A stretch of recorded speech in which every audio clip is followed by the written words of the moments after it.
And we're live with today's pre-show of our 220-1202. That is the Core 2 A+ study group. Hello, everyone. Welcome to a rare Monday study group. If you're watching this on the replay, that obviously doesn't matter. It's not really that rare on a replay. It happens all the time. But when we're live, it does not. But we have all brand new questions for you today. I guess I should put up the lower third. There it is. There are the questions or the link to the questions that we will be answering in just a bit. That is also the link that you can use to submit a question for the after show. So we're in very good shape there. Hello, chat room. Hope everybody is doing well. We've got notifications up. Let's do a quick check of our cameras. They are all up and running.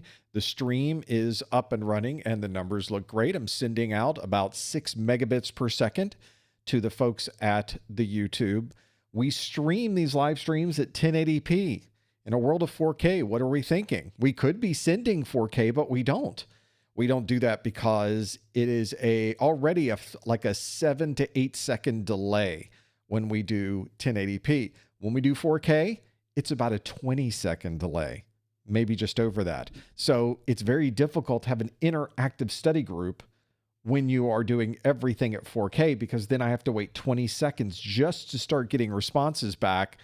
So in an effort to keep that as short as possible, it is only 1080. I say only 1080p. It looks fine. It looks great. But if you're ever wondering, you're on our site thinking all the training videos are at 4K, why aren't the live streams? Well, that's why. That is why. All right, today is Core 2. As I mentioned, an unusual Monday Core 2. This is the pre-show, by the way. You'll be seeing, I guess I could put me up. This is what you'll be seeing in a moment. Do not worry. There's an actual face to go along with all this. You don't look at the back of my head the entire time. But I will be taking or really asking you questions in the first hour and taking your questions in the second hour. So you can submit those at any time to do that. We did our Core 1 live stream Friday. I finished writing the questions for this over the weekend. So I did that for today's live stream on a Monday. Both unusual. It's not very common for us to do a Friday live stream or a Monday live stream, but I'm fine either way. We used to do them all on Saturdays back in the day. Only the whole during the week thing was something we did after the fact. And then we have another live stream in 2 more days on Wednesday. So we're going to do our Network Plus live stream is on Wednesday. That's what's going on with that. So a busy week. We're sort of cramming a lot of stuff in because our schedule has been sort of jumbled around this month. Not because of anything you did. It's all things I did. It's all has to do with my own chaos. Do not worry. But I'm adjusting that. And unfortunately, you have to be able to fit your schedule into my chaos. Fortunately, we do have the calendar there, so you can always check the calendar on our website and check the events calendar on Discord. They are both always updated with the latest and greatest dates, because the Wednesday dates could change again. They could change and turn into something completely different. This live stream, I think I had scheduled for a couple of weeks from now, maybe next week. It's hard to remember. It's moved around a couple of times this month. So I apologize, I guess not in advance. I apologize slightly in advance for doing that. But sometimes I want to do the live streams, but it just doesn't work out with the rest of what's going on in the world for me. So I appreciate your flexibility. Thank you so much. Hardly got any bad emails over that one. For that one, I get bad emails for pretty much anything because you can't please everyone, but I try to make it as flexible and understanding as possible so that we can get everybody on these live streams that need to be there or that want to be there. And I am so grateful for that. So I do not want to take advantage of that or create problems for anybody. So thank you so much for your flexibility. We are today going to be doing all Core 2 questions. In the first hour, I ask you the questions. It's kind of the fun sort of game show part of the live stream. And it's always interesting to see what people answer. And then in the second hour, I'll take your questions. So you can put those questions in at any time using that link on your screen just behind me here, professormesser.com/QA. That is where you should go. Okay, so some folks taking their Core 2 this Wednesday. It looks like David in the chat room Passed Core 1 in March, taking Core 2 Wednesday. All right, this is the final run then. This is the last 3 days, 2 or 3 days of study. Hopefully you've got the exam objectives. Hopefully you're using that as a checklist. That is a great last week prep, is to grab the official exam objectives. You go to professormesser.com/objectives, follow those instructions, get your objectives. And that is your checklist. You can go through everything that's in those objectives. If you know everything, you're going to pass no problem. If there are things you do not know, well, then it might be a little bit different for you. And David in the chat room says, I did download and print out the objectives because David is way ahead of the game. David's already working it. He already got his Core 1. Core 2 is not going to shut him down. He's going right after it. This is an attack. This is a competition, and he is in it to win it. Good for you. That's what I would do too. That is spot on the way you should handle it. That last week's a pretty important one. There are people that give you all kinds of interesting strategies for the last week or the last day. I've had people send me emails and say, I have an hour before my exam. What should I do? Like, I can't help you much in an hour. In a day, I could sort of help. But if you have a week to sort of, here's the final run, then I think you're in pretty good shape. We'll have to figure it out. Well, I've got a lot to go through today. We are about 3.5 minutes before we get started. Hopefully the questions I have today will interest you, will pique your interest. P-I-Q-U-E and not P-E-E-K and not P-E-A-K. Hopefully it will do one of those.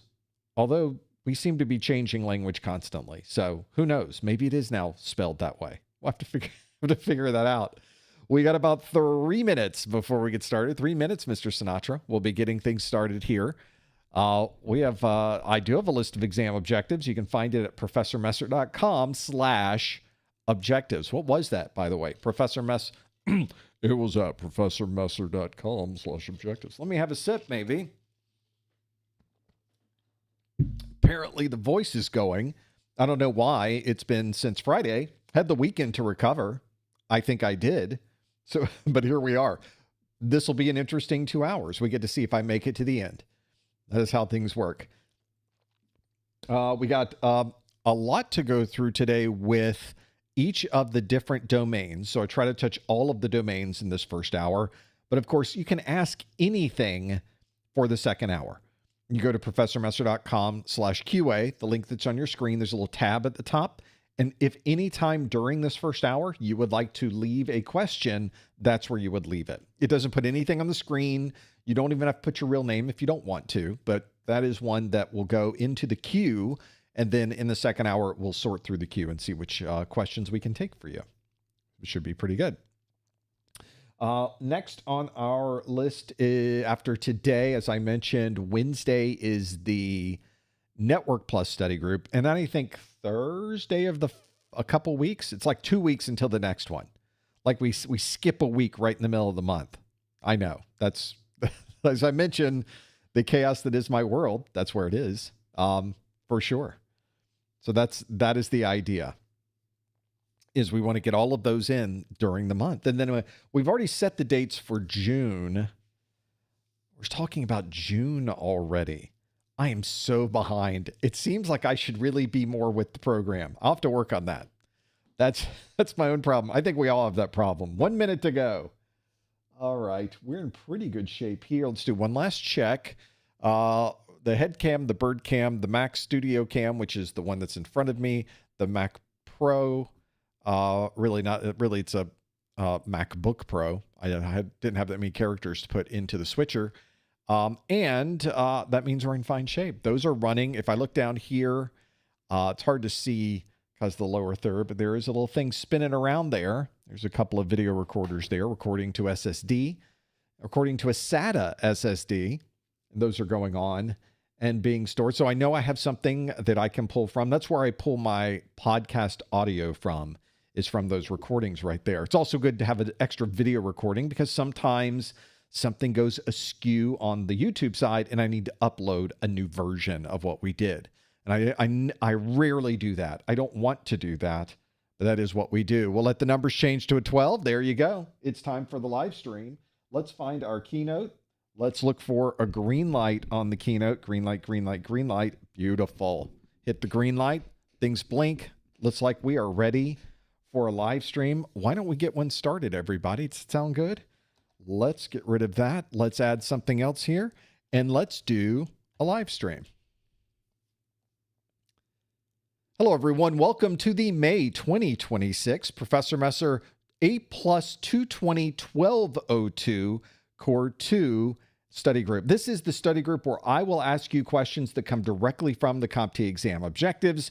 We get to see just how well you might know some of this content, and hopefully you'll recognize some of the topics today. But of course, as always, I'm writing new questions for you in this study group. So hopefully you'll be able to find some questions in here and topics that you have not seen before. If you are here for the very first time, welcome. Thank you for joining us. If you're watching this on a replay, also welcome. And of course, because you're on a replay, you can't interactively answer the questions, but you can still follow along with what we're doing here. So welcome aboard, get something to drink, get a nice chair. We're going to have fun over this next hour. If you are here and you are live, you can, of course, join us and interactively answer these questions by using the URL that is on your screen. You can go to professormesser.com/QA to answer those questions. That is the one URL we will be using over and over and over today. You'll get tired of me saying it, but that is what we will use. You just go to that page, you stay right there, and the questions will change under the surface. So you're good to go with what happens to be there. Just to see if it's working properly, let's try a question that we had in a previous study group. I believe this is one from last month. Let's see and before I give you the question, let me also remind you that the standing rule that we have with our questions in the study group is please do not answer the questions in the chat room, and please do not put any hints in the chat room. We're going to pretend we are in the exam room. You can't ask anybody for help. You can't Google anything. Do not Google anything. And we'll see how we do. The question that I would like you to answer by using that link at professormesser.com/QA is this one. It is a question that asks, a user logs into their Windows workstation in the morning and finds they can access various file servers and printers throughout the day without re-entering credentials. Which of the following technologies provides this single sign-on functionality? Is it TACAX Plus, Smart Cards, Kerberos, VPN Concentrator, or Radius? It's got to be one of those. So what you should do is go to this link on your screen, go to professormesser.com/QA, submit what you believe to be the correct answer. And of course, remember, please no answers in the chat room. Please no hints in the chat room. Well, of course, we want to thank you for being here. It's very difficult to do a live stream with interactive capabilities if there's no one here to interact with. So thank you so much for joining us. And if you're watching this on the replay, it's so important we have you joining us and answering these questions as well. Hopefully there'll be something here that can help you when you're sitting in that exam room. Also want to remind you that our entire A+ course, Core 1 course, Core 2+, and all of our courses are available to watch for free on YouTube. Every minute of every video. There's nothing behind a paywall. Nothing is edited out. This is not an abbreviated version. This is the entire course. It's all available on our YouTube channel at professormesser.com/YouTube. We also do a daily A+ pop quiz question. You'll find those at professormesser.com/X, professormesser.com/Instagram, professormesser.com/Facebook, professormesser.com/LinkedIn. You get the idea. You just type in professormesser.com/ the name of the place you would like to find us. And hopefully you'll find us there. If we're not there, let me know, because apparently I need to be there. It's hard to keep track these days with every place you're supposed to be on the internet. So keep me honest there. We'll figure out the details. Also let you know that sometime in the first hour of this live stream, I will give you some information that will help you obtain a 1-hour webinar category continuing education unit credit. Whew, that's called a CEU, and it is used when you already have a certification and you're looking to renew that certification. Sometimes you'll see this as ongoing professional training or professional knowledge or just ongoing training. And different people use these for different things. CompTIA uses these to help renew your certification, but you could use these CEUs for whatever purposes you would like. But you can only earn the CEU if you listen in during the first hour, when I will give you instructions on how you can receive a digitally signed email from me with this CEU attached. Also remind you that the questions that we have for you today are from the latest version and currently the only versions of the A+ exam. This is the 220-1201 and the 220-1202. You might also see these referred to as V15, version 15 of the A+ exams. These exams were released just about a year ago, just over now, March 25th of last year, which means that we estimate a retirement date for the current versions of these exams to be September of 2028. That means if you're studying from these A+ materials right now, as we sit here in May of 2026, had to think about that, then you are studying exactly the right content, and this will be the right content until the retirement date on September of 2028 or so. We'll know more exact dates as we get closer to that time frame, but obviously you've got plenty of time if you are studying right now. The exams themselves, you have to pass both the Core 1 and the Core 2. Core 2 exam is graded on a scale from 100 to 900, and you need to score a 700 to get a passing grade. So that's all calculated behind the scenes, of course. My recommendation to you is simply do the best you can. The calculations will take care of themselves. And if you've done everything you should have done, everything that's correct, you've gotten as much done and as correct as you can, hopefully that will come up to be a 700 or more, which earns you that Core 2. And if you already have the Core 1, it'll also earn you your A+ certification. Remember, you have to pass both the Core 1 and the Core 2 to be A+ certified, which means you also need 2 different vouchers for this. We'll talk about vouchers in a moment. These exams cover different topics as well, and they're pretty well separated into their own different areas. There's not a lot of overlap between these two. We're going to be talking about the 1202 exam today, the Core 2, so our questions today will cover operating systems, security, software troubleshooting, and operational procedures. We do have a video replay of this live stream available immediately afterwards, and you can go back and look at our entire archive of our study groups at any time. I also have a audio-only version of this that I distribute in a podcast format. So if you have a podcast listening program and you'd just like to have it automatically downloaded so you can listen in your car, you can listen when you're on the train, you can listen when you're working out, this would be an easy way to do it. Simply go to professormesser.com/podcast, or if you're using a third-party podcast listening, especially a streaming podcast listening service like Spotify, for example, just do a search for Professor Messer on Spotify, and you can listen from there as well.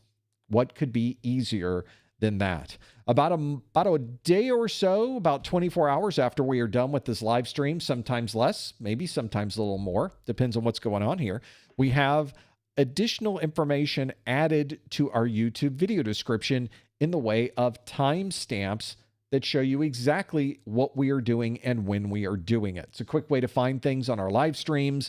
You can jump exactly to a question, to an answer, or to an explanation, all by following these links, thanks to my marketing manager, Lori. Hi, Lori. She's watching this replay, and she is putting in all of these timestamps so that you can find exactly what you need, and you can go back years on these live stream events to find all of these timestamps thanks to Lori's hard work. If that's something you use, make sure you give Lori a heart emoji in the chat. Let her know that you appreciate having those timestamps and being able to find information as quick as possible. When we're done with this live stream, and when we're not doing a live stream, we're usually hanging out in our Discord. You can find that at professormesser.com/Discord, oddly enough, amazingly enough. And of course, we have thousands of people on our Discord that are studying for their A+, their Network Plus, their Security Plus, and other certifications. If this is something you would like to join, you can open up an ad hoc study room, have people join the room. You can share information and watch videos together. It's a great place to meet people, and the folks that we have there are such a fantastic community. You should get to know them as well. Find out more about them at professormesser.com/Discord. Eventually, you will need to take the A+ exam, and if you live in the U.S. or Canada or U.S. territory, you can get a discounted version of the voucher needed to pay for this exam. You could, of course, go over to the CompTIA website and just pay full price for the exam. There's certainly the capability to do that. But if you're in the U.S. or Canada, I will give you exactly the same voucher you can get on the CompTIA website, but for less money. You save a few bucks. by going to that link on your screen, professormesser.com/vouchers. Also let you know that if you purchase from my website, you'll also get the option for downloading a free copy of my Exam Hacks ebook. This is a relatively exclusive ebook you cannot buy on my site. It is only included if you purchase a voucher or if you purchase one of our success bundles. Otherwise, you just can't get it. Something for only the people that are taking advantage of those particular study materials. So if you need a voucher, you need a way to pay for these exams. And of course, for A+, you need 2 vouchers, one for each exam. That's the way the vouchers work. You have to purchase 1 voucher for your Core 1 exam and another voucher for your Core 2 exam. You also have the option on my site for adding on what CompTIA calls retake assurance, which is a bit of an insurance policy. So if you don't pass the first time, you can take the same exam again and pass it, try to pass it the second time. You will pass it the second time. At that point, you'll be able to make that happen. So there's a little bit of an extra cost for that insurance, that retake assurance. So if you want to take advantage of that, we have those on our site as well. Remember, you need 2 vouchers for A+, one for your Core 1 and one for your Core 2. Let's go back to that question I asked earlier. And that question was, a user logs into their Windows workstation in the morning and finds they can access various file servers and printers throughout the day without re-entering credentials. Which of the following technologies provides the single sign-on functionality? Is that TACAX+, Smart Cards, Kerberos, VPN Concentrator, or Radius? Let's find out what you think the answer is. We'll go down and click our close poll button, and 62% of you say the answer is Kerberos. Although 20% of you are saying it's Radius that does that, and just coming in under the 2-digit line, 9% of you say TACAX+. We also got 7% of you that said Smart Cards provides that capability, and 2% of you said VPN Concentrator. So we had quite a mix there, but obviously 62% was a pretty good majority, and indeed the 62% of you that chose Kerberos did choose the right answer for that one. This is specifically, the question was talking about a Windows workstation, and of course built into the Windows operating system is indeed Kerberos, primarily used for authentication and single sign-on. So you're able to log in one time. You don't have to keep putting in usernames and passwords every time you want to connect to a share, connect to a printer, transfer files to another location. You don't have to do that. All you have to do is log in usually one time a day, and then your authentication is good for the rest of the day. Kerberos is unique in that it provides a strong cryptographic backend using a method they call tickets, but it's effectively a digital signature coming from a central repository that gives you a ticket that has been digitally signed. So your computer's effectively going to these shares and behind the scenes presenting this ticket that was authenticated earlier in the day. And since you have a digitally signed ticket, you are allowed in. You are allowed access to be able to get to that particular resource. Kerberos in Windows is an incredibly popular way of doing that. So that was the answer that made the most sense here, which 62% of you agreed with. Now, 20% of you said Radius, and Radius by itself is a perfectly reasonable, well-used authentication protocol. But by itself, Radius does not have any type of single sign-on capability, especially none that's integrated with Windows. So Radius would not be our first choice if we were thinking about Windows and single sign-on. Our natural first choice for that one would obviously be Kerberos.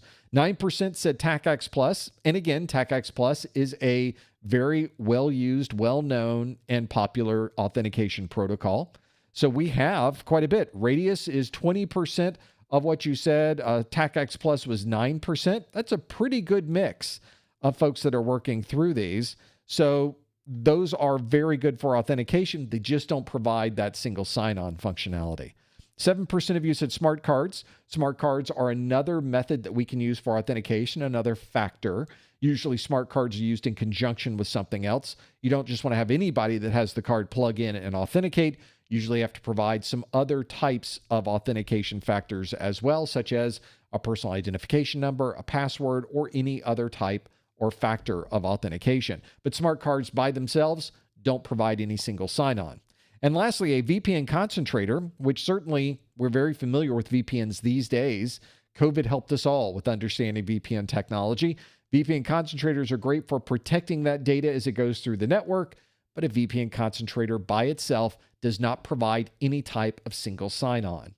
What we sometimes will do in these exams is we'll start putting things into the questions or the answers in the hopes that that is going to solve the problem. I would highly recommend that you read very carefully what the question is asking and only apply those topics from the question to the answers. Here's what I mean by that.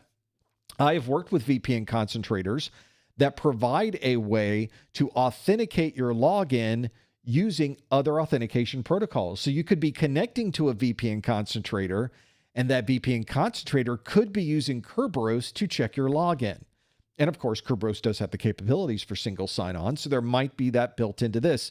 But by themselves, VPN concentrators don't have that. The VPN concentrator functionality is the only thing listed here. It doesn't say VPN concentrator with Kerberos function. It doesn't say VPN concentrator with TACX. It just says VPN concentrator. So don't read more into these questions than what the questions themselves are saying.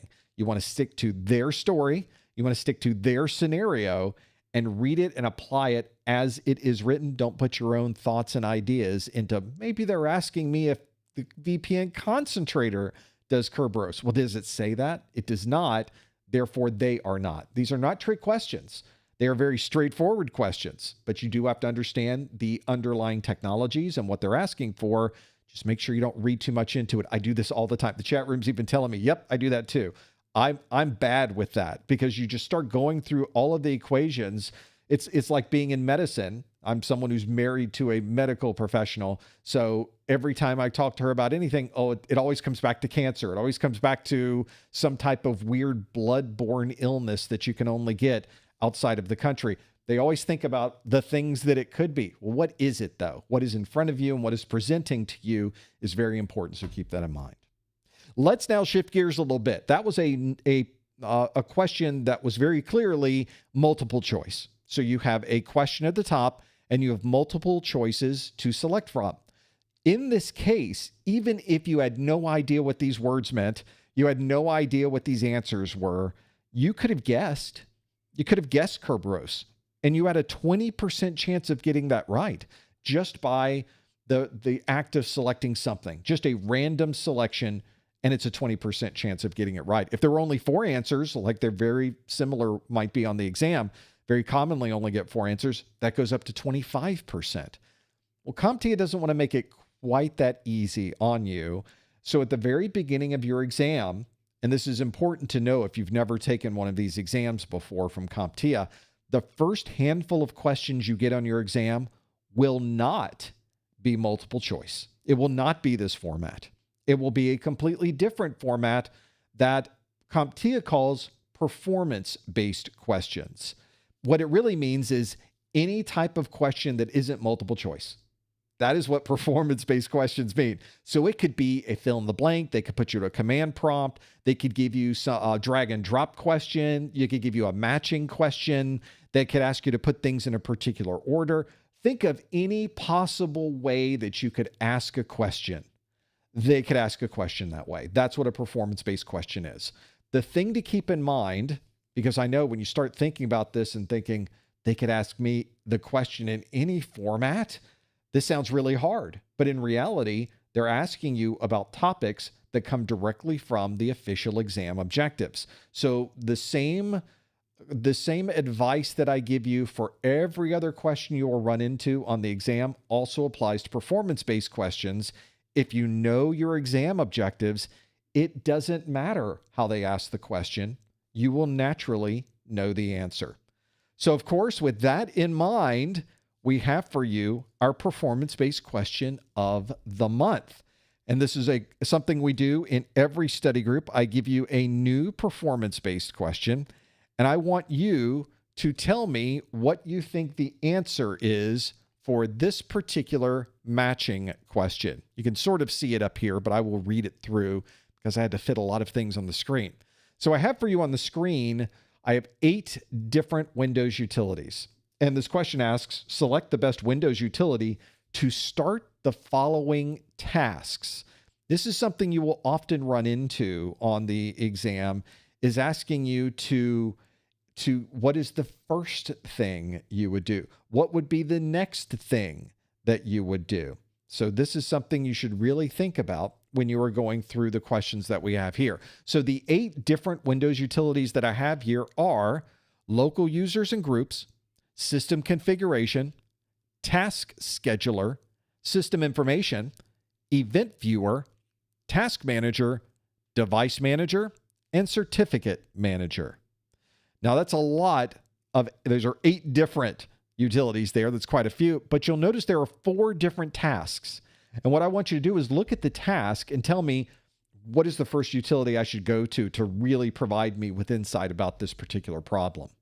Pick the right one. There's got to be a best option here. So the first one, for example, says a client has reported an error message during startup, but they didn't take a screenshot. If you have one of those users that's really good at taking a screenshot, you should send them some chocolates immediately. It's so difficult to get screenshots. Even when it says you can submit this ticket, but put a screenshot in it, you just never get a screenshot. So that's a common problem. So what do you do first? How do you even know what their problem was? Well, there was an error. Did I write it down? No. Did I take a screenshot of it? No. Did I take a picture of it? No. Okay. So you, as the technician, have stepped in. You are going to fix the problem. What do you do first? We need to answer that question. Next on our list is this dialog box appears on the desktop. Out of memory or system resources. All right. Well, if that's the box, this is a different problem, of course, than the first one. This is a second problem. So now on this other computer, we're getting a message on the desktop screen that says out of memory or system resources. What utility do we bring up first to address that issue? Local users and groups, system configuration, task scheduler, system information, event viewer, task manager, device manager, or certificate manager. There's a lot of viewers and managers here, aren't there? Third on our list is all computers not already updated must have their BIOS upgraded. So this is one that you'll occasionally get questions like this. We understand there's a vulnerability in a version of BIOS, or there's a functionality we need to add to our computer that's only available in a certain version of the BIOS. If it hasn't been upgraded or updated already, we need to do that. Well, how do you make that decision? That's your question. So you need to tell me what Windows utility helps you answer that particular problem. And lastly, a known but unpatchable memory leak requires a system reboot every morning. This is unfortunately a common scenario where very often you will understand the problem, you will understand the potential solution, but there's no way to get to the solution. This may be, for example, an application that was built many years ago. The company that built it's no longer in business. There's nobody to create a patch. But you could mitigate the problem. You could effectively fix the symptoms instead of fixing the problem. And I know we want to fix the problem. I get it. Sometimes, though, you can't fix the problem. You can do everything possible, but you cannot fix the problem. But you could address the symptoms. And this is an addressing of the symptoms. A known but unpatchable memory leak requires a system reboot every morning. What would be the Windows utility that you should start with for this particular task? Okay, those are the 4 different scenarios that I want you to pick one of these utilities. Obviously, there will be 4 utilities left over. So you could end up getting them all wrong. You could end up getting 1 or 2 of them right. Sometimes there are questions like this where it certainly lends itself towards providing maybe partial credit. CompTIA's website does have a frequently asked question about this posted, where they have documented that in cases like this, they have the option to provide you, and they very well could provide you with some type of partial credit. But not always, only sometimes. And they won't tell you when.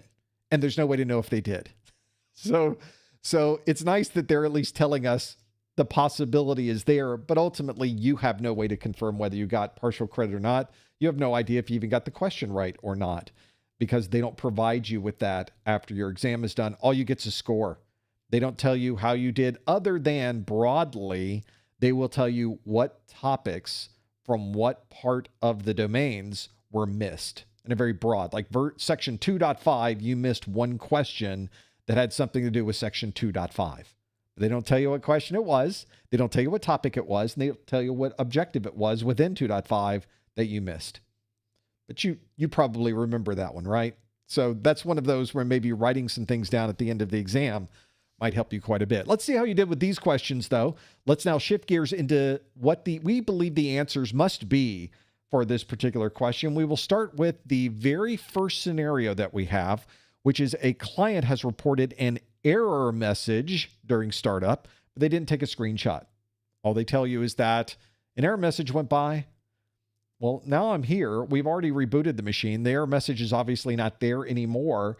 How would we know what the error message is? Is there any way to go back in time and somehow see what that message was?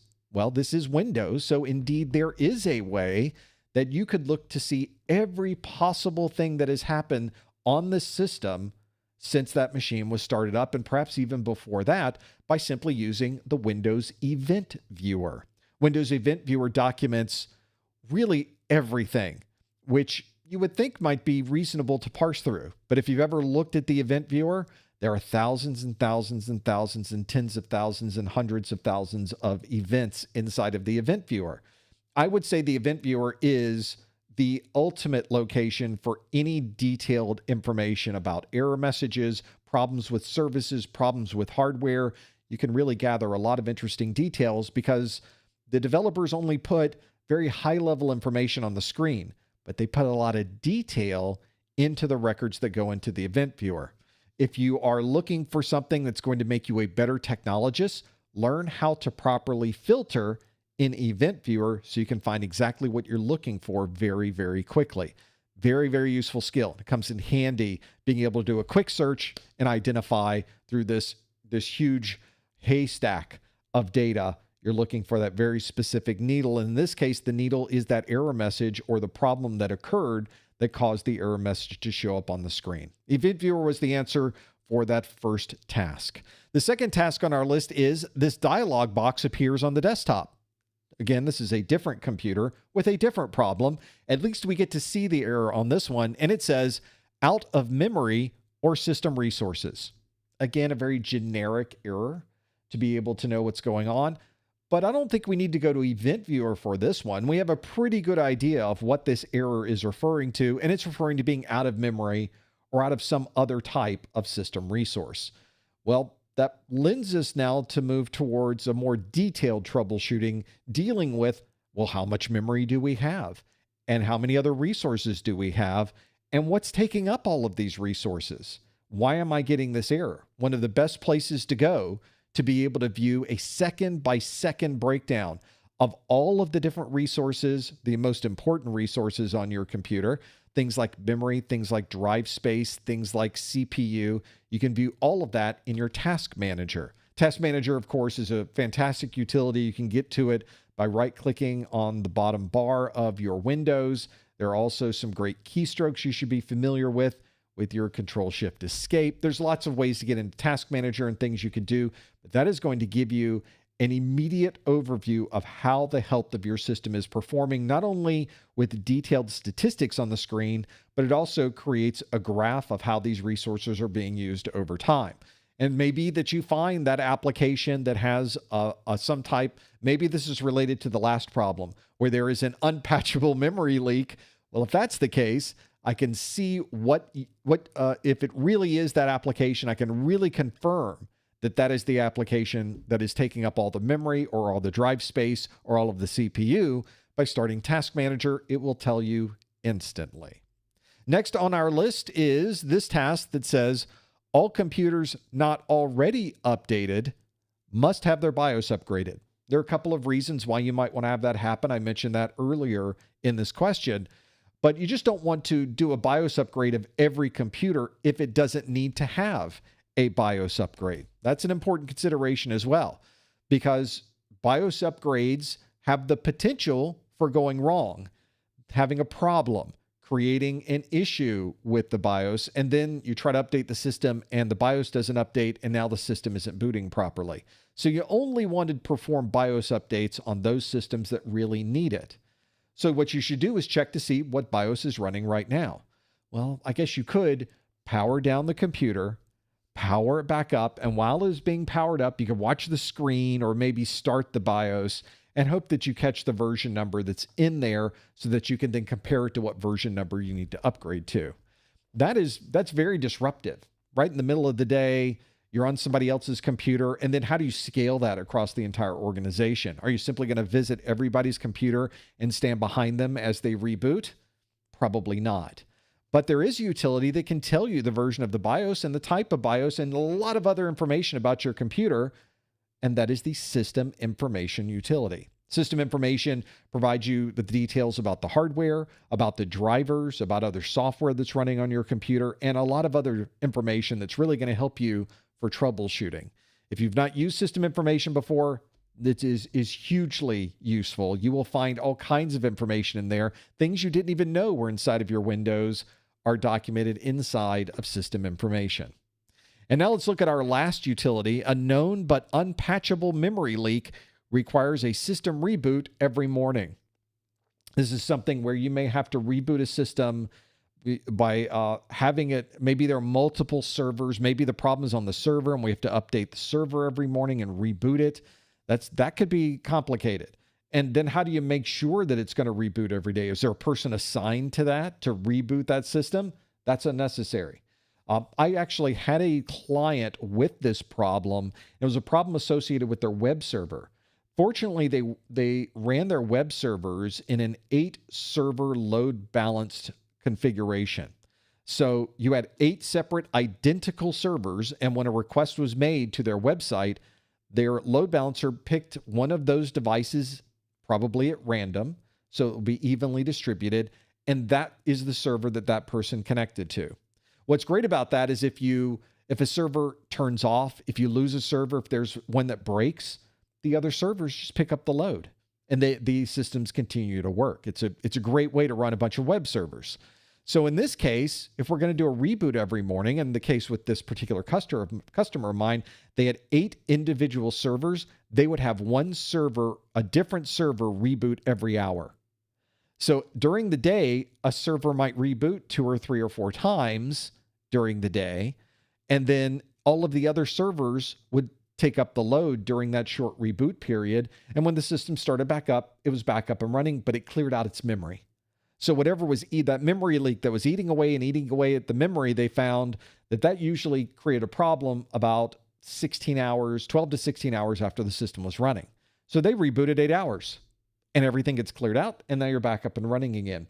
But are you going to expect that an individual is going to do this every hour for 24 hours in a day, 7 days a week for the entire year? Of course not. You're going to set up a routine, a batch file, a process in your task scheduler that is going to schedule that every hour, or for that particular server every 8 hours. And it's going to go through the process of updating. So if you got 8 servers and they're rebooting every hour, we can have all of those servers rebooted and back to where they were within an 8-hour time frame. So it's a great way to keep everything running without requiring a human to go to that system, click a button, log in, and make sure that everything is updating and working as it should. We'll just automate the entire process. So those were the 4 Windows utilities I was looking for. Event Viewer is what we would use if somebody has an error that popped up on their screen, but they don't know what the error said and they didn't make a record of it. It's probably in your Event Viewer.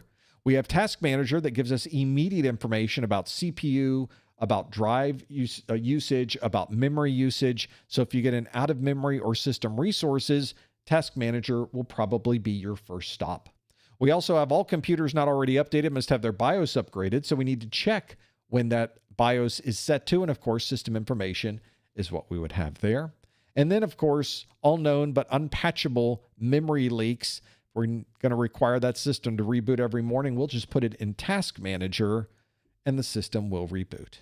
So there were your answers for this performance-based question. There were a number of options we did not choose. We did not choose local users and groups, which is where you would configure usernames and logins for the local machine, which usually is not used in a corporate environment. Usually you're connecting to the domain.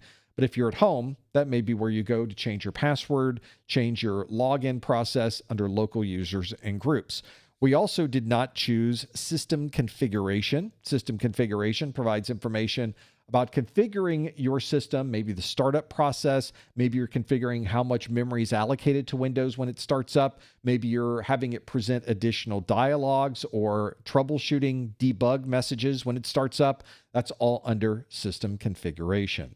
We have a task scheduler. We used system information. We used event viewer and task manager. Device manager we did not use. Device manager is our front end to the hardware of our computer. So if a hardware is not working properly or we need to update the driver for a piece of hardware, we commonly do that within device manager. And then certificate manager is primarily focused on the certs, whether it's a device certificate, a website certificate, a root web server certificate. All of those certs are contained on each individual system, and Certificate Manager is the front end that allows us to manage all of those hundreds and hundreds and hundreds of certificates that are on your computer.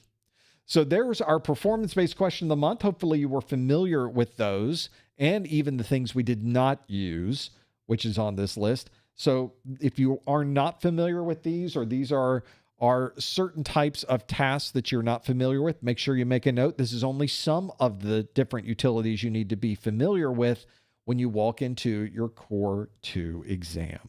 Let's shift gears now back to a multiple choice question. Our next question is this one that asks, a Mac OS user is overwhelmed by too many open windows and needs to see all of them at once to switch tasks. I think this is directly from my desktop. Which of the following features should be used to help with this process?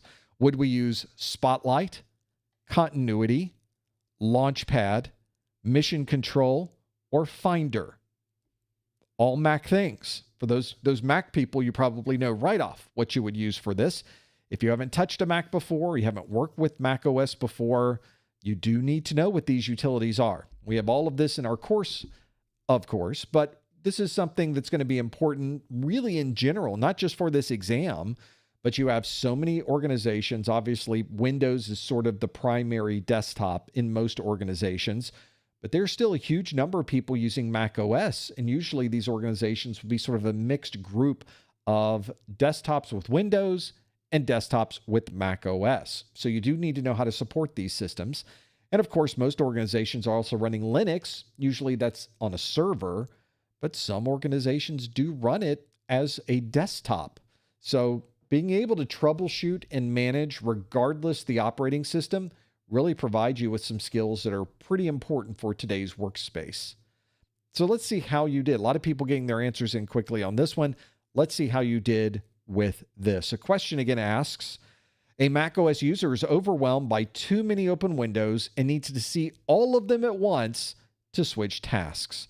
Which of the following features could be used to help with this process? Is it Spotlight, Continuity, Launchpad, Mission Control, or Finder? What did you choose? Let's find out. We will close our poll. Again, we got a big number. 67% say the answer is Mission Control, but we also have 13% that said Spotlight and 11% that said Launchpad. Only 4% said Continuity, and the same 4%, or a different 4%, but the same value, said Finder is what we would use. So this is a problem, as I mentioned, I run into all the time because I have multiple browsers up simultaneously, one doing one thing, one doing something else, other programs and utilities that are running on the back end because I'm writing this book or I'm doing this spreadsheet or working on this financial thing. There's a lot happening on this desktop. It can really fill up quite a bit. One way that you can manage this is seeing everything that happens to be running at one time. You sort of have the entire desktop sort of push away from you and stretch out some so that we can really see, instead of one single window on the screen, let's see every possible window that is running in this computer. This is a functionality you can use by using either the function keys that are on your desktop, or you can use the trackpad that you may be using. 3 arrows or a control up also does this. and it creates for you this view of mission control. That's what this big view is when it stretches out all of these individual windows on your screen. You also have multiple desktops that are integrated into the operating system. You can't see it very well on this screen, but there's one desktop on this, desktop 1, and here's a second desktop over here. And each desktop can be a different group of applications with different types of windows structured in a completely different way. So if you're performing and looking at email messages, you might have one desktop for administrative functions. But if you are doing video editing, you might have a different desktop that just has your video editing application, just to keep things a little more organized on your screen. Those would be spaces. Those separate desktops are the things we know as spaces. Let's get a better view of mission control. So here's mission control here. I just did a quick mission control as I was writing the mission control information. So I have my keynote here. I've got a website that's showing the mission control details from a previous video. I have file managers that are listed in here. Here's information about the drives that are on my system because I was running some drive utility information. Other details about macros and things that I was running. There's a lot running on my computer. So it's a great way to kind of move. I think about it as going to sort of a 10,000 foot view and sort of looking down on all of these different landscapes underneath me, and then being able to easily pick out what I want to choose. And if you use your mouse and you were to move over to one of these and you were to click on it, that's what would come to the front of your desktop, making it very quick and easy to find exactly what you need and immediately go to the application and being able to use it. We demonstrate using this in our video, so you can always go to that video to learn more. So that's what we were looking for, was indeed mission control. And that's what 67% of you did choose, and you got it absolutely correct. 13% of you said Spotlight. Spotlight is a search function built into macOS. I think I have my macOS screen up here. I have my title bar across the top. It was hidden, but now you can see it. And on this title bar is a magnifying glass. That magnifying glass is a search, very similar to the search you might find in Windows down on the bottom part of the taskbar. And it simply searches through all the files and information on your system to find what you are searching for. You can also add other searches in to look on the internet. There's lots of capabilities with Spotlight, but Spotlight does not show you all of the tasks on your screen and allow you to search or to find them. It is searching for data contained with the files that are on your computer. 11% of you said Launchpad. Launchpad is an interesting utility that simply brings up a lot of icons that you have on your system, and you can simply choose those icons. Think of it as sort of an older program manager style front end that's just showing you every icon that you could choose. Not really well organized, although you can add additional organization to it. But Launchpad does not show you what's open and being able to switch through them. Launchpad is showing you all of the applications you could start right now from this big list. We had 4% of you that chose Continuity. Continuity is a function, so if you are on your computer and you're on professormesser.com and you're watching a video, then you need to walk away from your computer, your desktop computer. You can bring up your portable device, and then on your portable computer, you can go to your browser and it will list out everything that you are currently connected to on your desktop computer, and you just select it, and it takes and picks up exactly where that one happened to be, adding a continuity to your day. So you can easily leave your computer and keep working. And then when you come back to your computer, you can use continuity to move everything back to your desktop. Very simple, very easy to use, works like a champ. So it's one of those things that's nice to have when you're working in the Mac OS operating system. And lastly, Finder. Finder is the Apple version of a file manager. So if you've ever been in Windows and you've selected a drive and you can see everything that's inside of a folder and you can see all of the files that are in that folder, that file manager on Windows has a similar type function on Mac OS, except on Mac OS, it's not called File Manager, it's called Finder. That allows us to find the files that are on our computer. If you're not familiar with these utilities in macOS, make sure you become familiar. There are also other utilities you need to know about. They are all listed in my video under the 220.1202 course, section 1.8. And the name of the video for this information is called Mac OS Features. There are a few Mac OS videos on there, so make sure you look through all of them to really understand what will be expected of you on the actual exam. Let's do another question. I'm talking a lot today, so I need to get through these questions a little bit faster. This next question is this one that asks, a security policy requires all repurposed hard drives undergo a standard format in Windows rather than a quick format. What specific action does a standard format perform that a quick format does not? Does it overwrite every sector on the drive? Does it perform a low-level format? Does it physically destroy the drive's platters? Does it use an internal degaussing magnet to clear the drive? Or does it install a new boot sector without clearing data? It's got to be one of those, right? If you think you know the answer, please no answers in the chat room. Instead, you want to head over to this link, professormesser.com/QA, to lock in your answer. See if you know what you would use to be able to do that. This should be good to know as well. When you're performing some of these commands, you might even be using these commands for the first time, and you're sort of blindingly typing the command in and hitting enter just to see what comes up on the screen.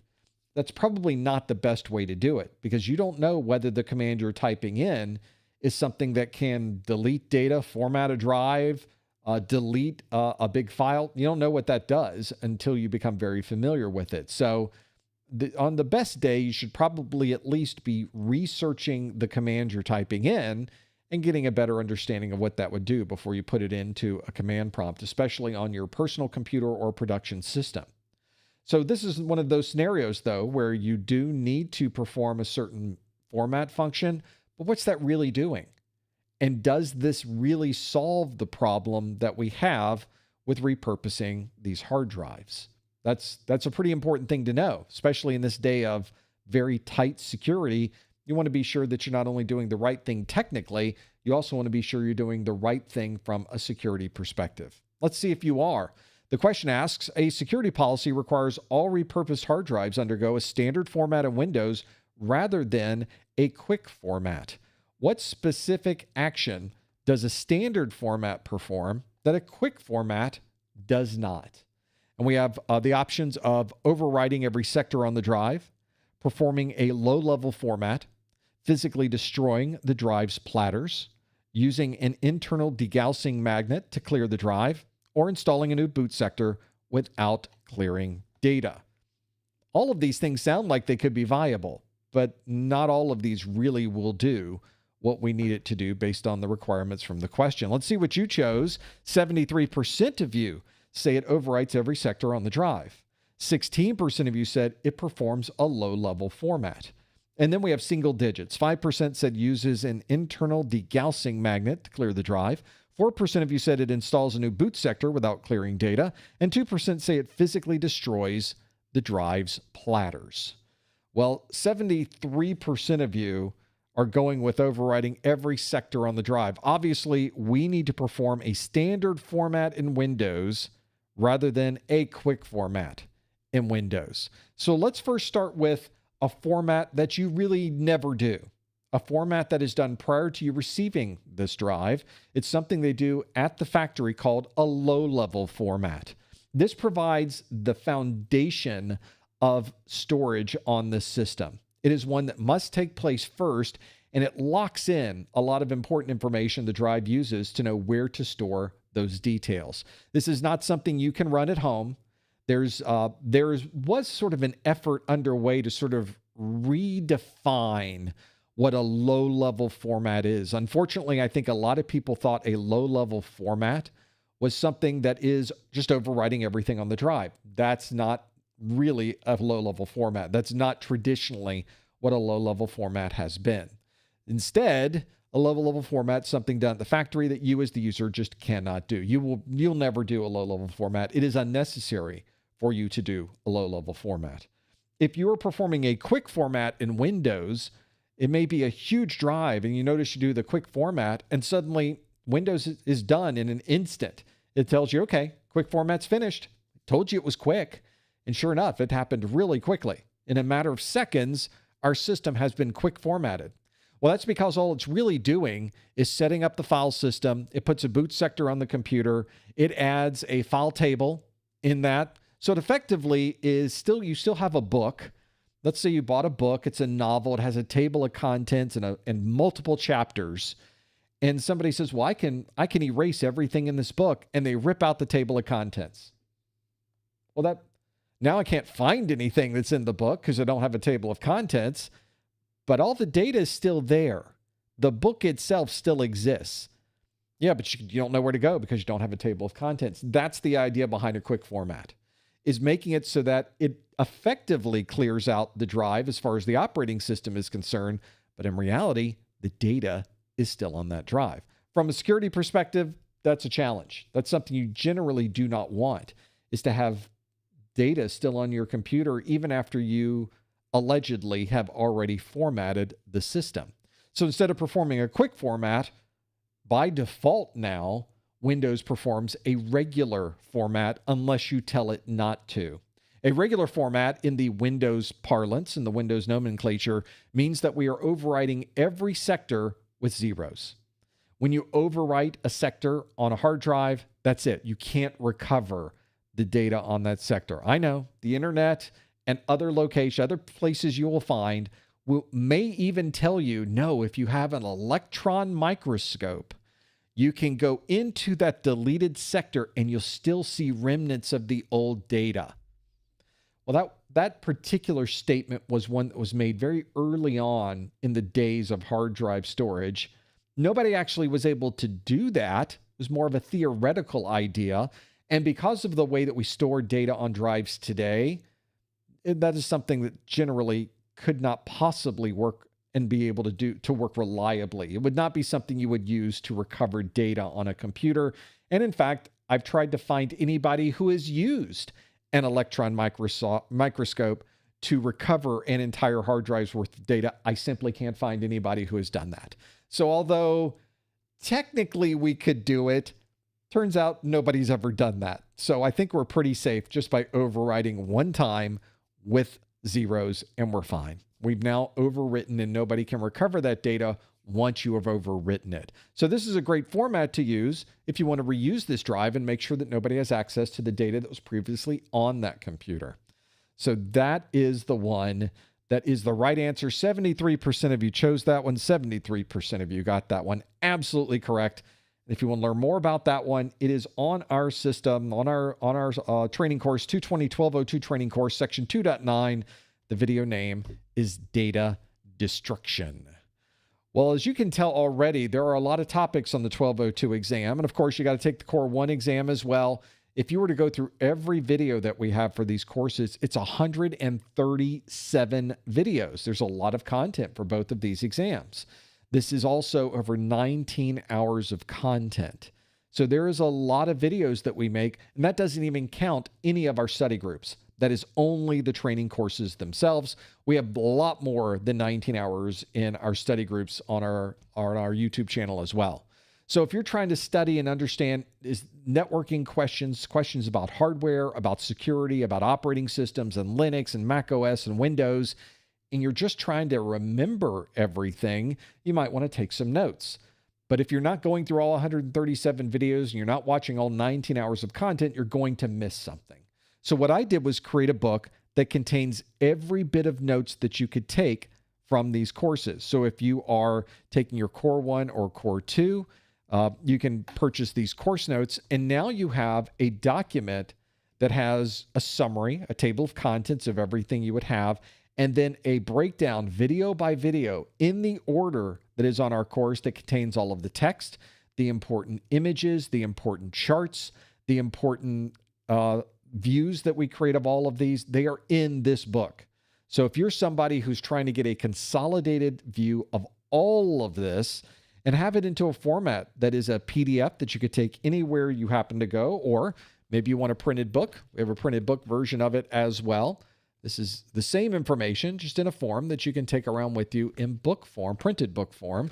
It is a what they call perfect bound, so that's soft book binding, and it is in full color. when you are using it. This is quality stuff, people. That's the way we work around here. And this, because it is a physical book, we print it and ship it to you.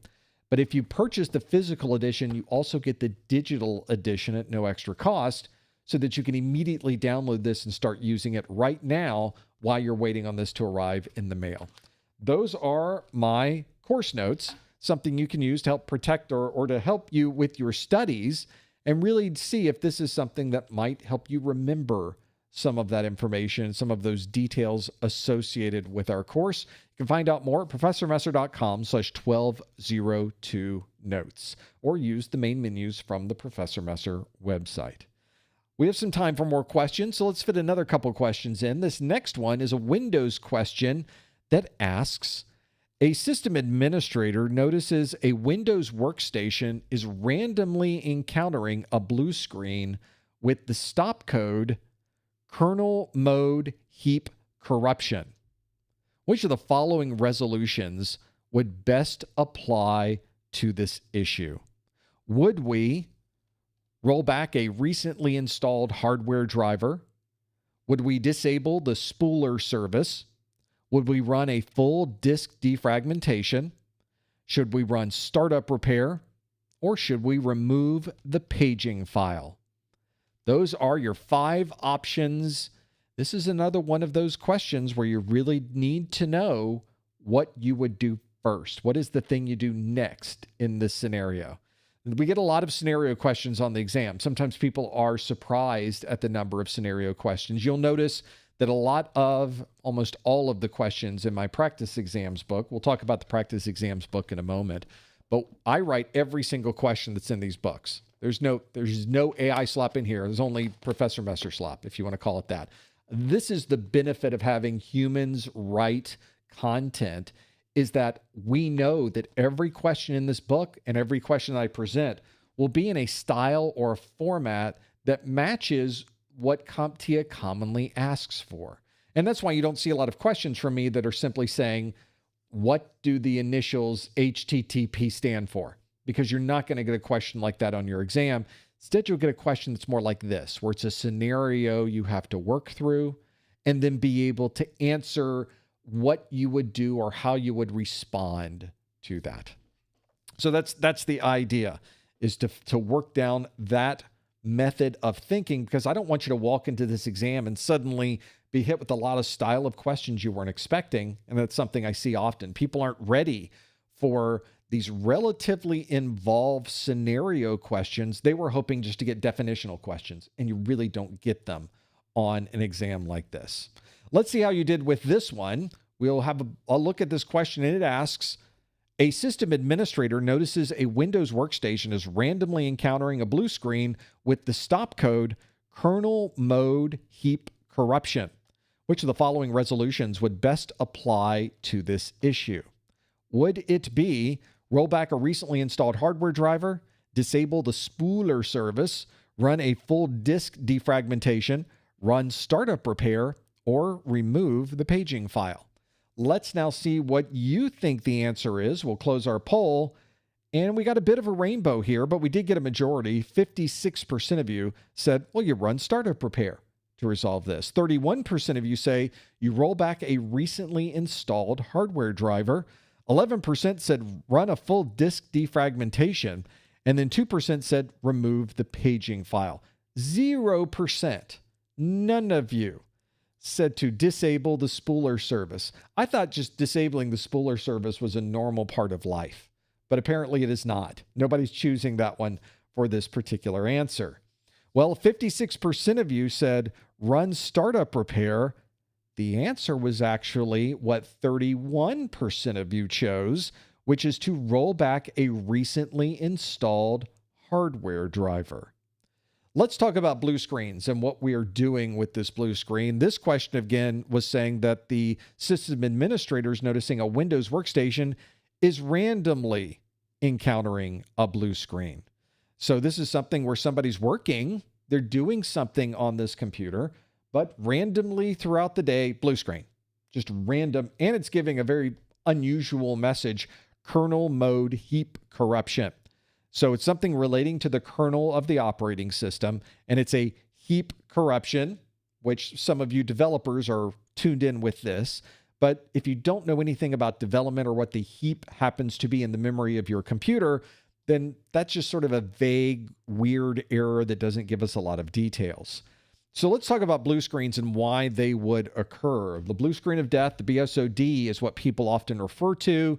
The style and format of the BSOD has changed over time. It used to be very text-based, and you'd have to really read through to see the things it was telling you. It would give you these complicated hex codes telling you what the error is. These days, it's a little more generic, which I guess in some ways is good, in some ways is bad. Obviously, all of the information from a blue screen is also saved into the event viewer. So you can always go to your Windows events to get more information on what blue screens have occurred and what those errors happen to be, along with those detailed codes that we used to get on previous blue screens that we would have here. Now, one of the things that people will sometimes do when they get this is maybe they'll at least try to get the system running. If it's having problems during startup, then maybe we use a last known good startup. Maybe we try system restore. Maybe we roll back a driver. We try safe mode, something that can at least get us running. But that wasn't the scenario here. The scenario here is that this just happens randomly. It's not happening during startup. It's happening while somebody's doing some active work. Now you have to kind of think about what has changed on this computer that could be causing this problem. This is one where we do want to be familiar and have some type of change control so that we can see, has something changed with this computer in the last week? Well, yes, it has. We added some new hardware. And so that should at least tell us, so that is something new. It was running fine before that change. Yes, it was. So now we could start really piecing together where we should start our efforts. I don't think our problem here necessarily deals with the hardware of the computer, but it could. Could just be a hardware problem. Could be your memory's going bad and only randomly hits the bad memory in certain times. Maybe it's a problem with your storage drive and you only hit that bad part of the storage drive at certain times. But again, we're sort of reading into this more. We have an error message and we have a prompt during these answers that tells us a little more about this particular scenario. Our answers, as you recall, and the one that we're choosing as the right one is roll back a recently installed hardware driver. Well, there's where we need to focus our efforts. We would often, whenever we would have problems in a corporate network, I used to work in a corporate, a large multi-building campus with a data center and multiple floors on every building. And occasionally something on the 5th floor would go bad. They just got a call from the 5th floor. They can't access the network. The wireless is no longer working. Something has gone wrong. None of the printers are now working today. And the thing we would always ask is, who's in the closet right now? Who is in there poking around on the 5th floor wiring closet? And that's where the problem usually was. So the first thing you would do would open the door of the wiring closet on the 5th floor, find out who's in there. There's your problem. It's always what happened last. What is the last thing to have happened on this system? Well, they installed some hardware, a hardware driver, because they installed new hardware. It's that software that integrates the hardware itself with the operating system of that computer. And the message saying there's a kernel mode problem, well, that certainly leans itself towards something relating to a configuration or driver issue on the computer. So that's where I would start as well. I'm going with the 31% of you that said roll back that driver. That's what's causing the problem, because this is something that was recently installed. If you uninstall that driver and the system now runs for a couple days without a blue screen, you found your issue. But what about the other questions you put into this list? Run startup repair. Well, as you could see by the question, we didn't have a problem starting up our computer. The computer's been running fine. This problem only occurs randomly, intermittently. It's the worst kind of problem, by the way. This is the hardest thing to troubleshoot, because you'll try something and there's no way to make it do the problem until you just wait. Sometimes you wait a day, sometimes you wait a week, and then the problem happens again, and hopefully you were able to collect some additional data. That's not always the way that it works.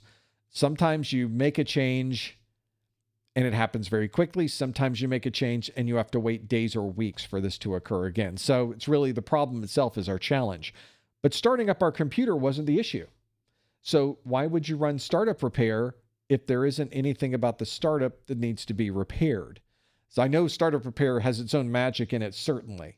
I've used Startup Repair many times to fix problems with the startup process of Windows that would have just been relatively complex to get into the registry or change files on the computer or modify configuration in the SAM or configuration in the startup menu. Instead, we'll just run Startup Repair and it'll figure it out. Today, we would have called that AI. Back in the day, we just called it good coding. And that's what Startup Repair did for us. But our problem here wasn't with startup. So I'm going to disagree with the 56% of you that said Startup Repair. That's not the issue that we were trying to troubleshoot. Therefore, that's not the answer we were looking for.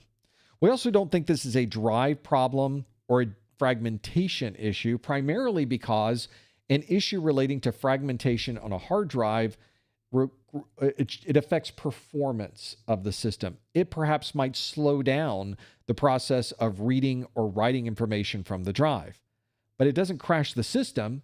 It just runs a little bit slower than it perhaps could be. This defragmentation on a very defragmented system that is constantly accessing the drive could indeed have a significant performance increase. Very often we run defragmentation and we really don't see a huge increase, mostly because the defragmentation that's occurred is relatively minor, or the applications that you're using are not constantly accessing the drive. So even a fully fragmented drive is not going to cause a lot of performance issues. And in a case of a stop code, Windows is not going to crash just because you have a defragmented drive. It might run slower than you would like, but it's not going to crash. So it would not be to run disk defragmentation. Removing the paging file, it's another one of these. The paging file is used whenever you are running low on physical memory. Windows will swap things out into a paging file that is on your storage drive and get that out of the memory of your system, freeing up that space for system functions or other applications. It's a great way to have many applications running at the same time, but not creating a resource drag on your system.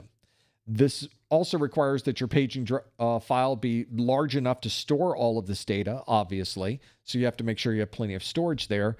But removing the paging file just means that we have no place now that we could page out these applications and the data that's in memory.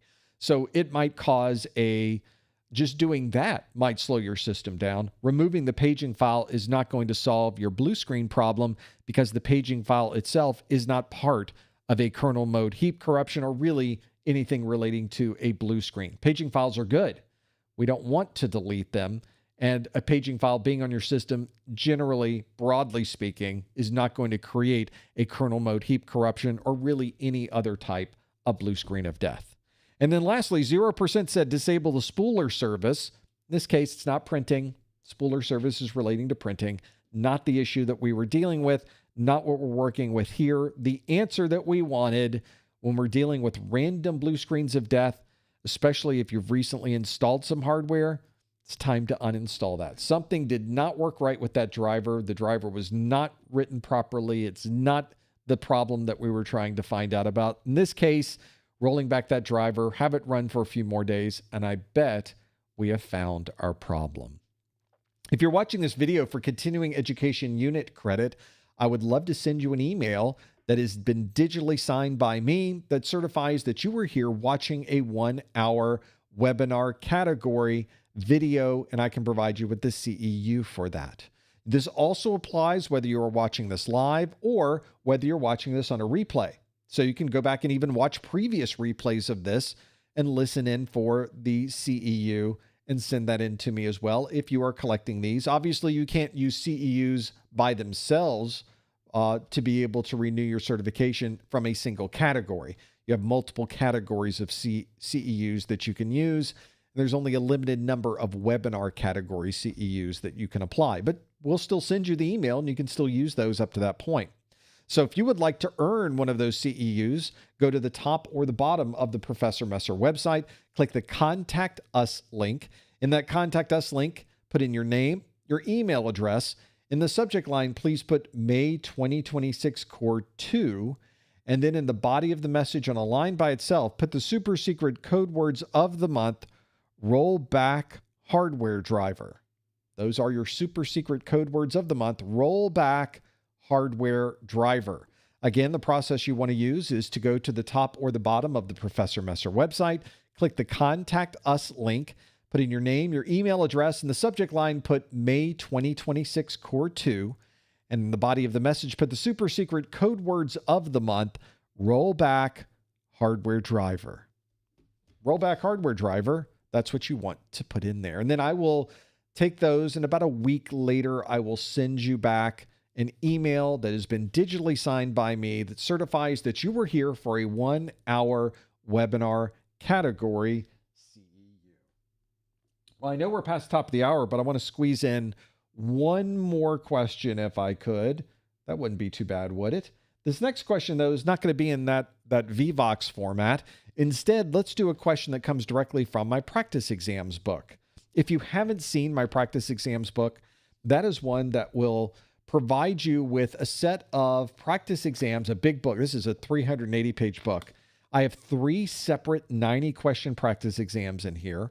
The practice exams that are in here are a combination of both performance-based questions and multiple choice questions. So you get a similar feel from what you would get on an actual exam, at least a similar distribution. And the questions that we have here are really designed to have and match a style and tone of the actual exam. And I think that's something that's hard to find online. I have looked. And a lot of the free questions I find out there they're not really written with the exam in mind. They're not in the same format. Unfortunately, a lot of them are outdated questions that are asking you about topics that are no longer on the exam. And then lastly, the questions themselves on these free ones I find on the internet are often just wrong, when that doesn't help us at all if you're trying to study. It's one of the reasons I tell people, don't spend a lot of time trying to get AI to write questions for you.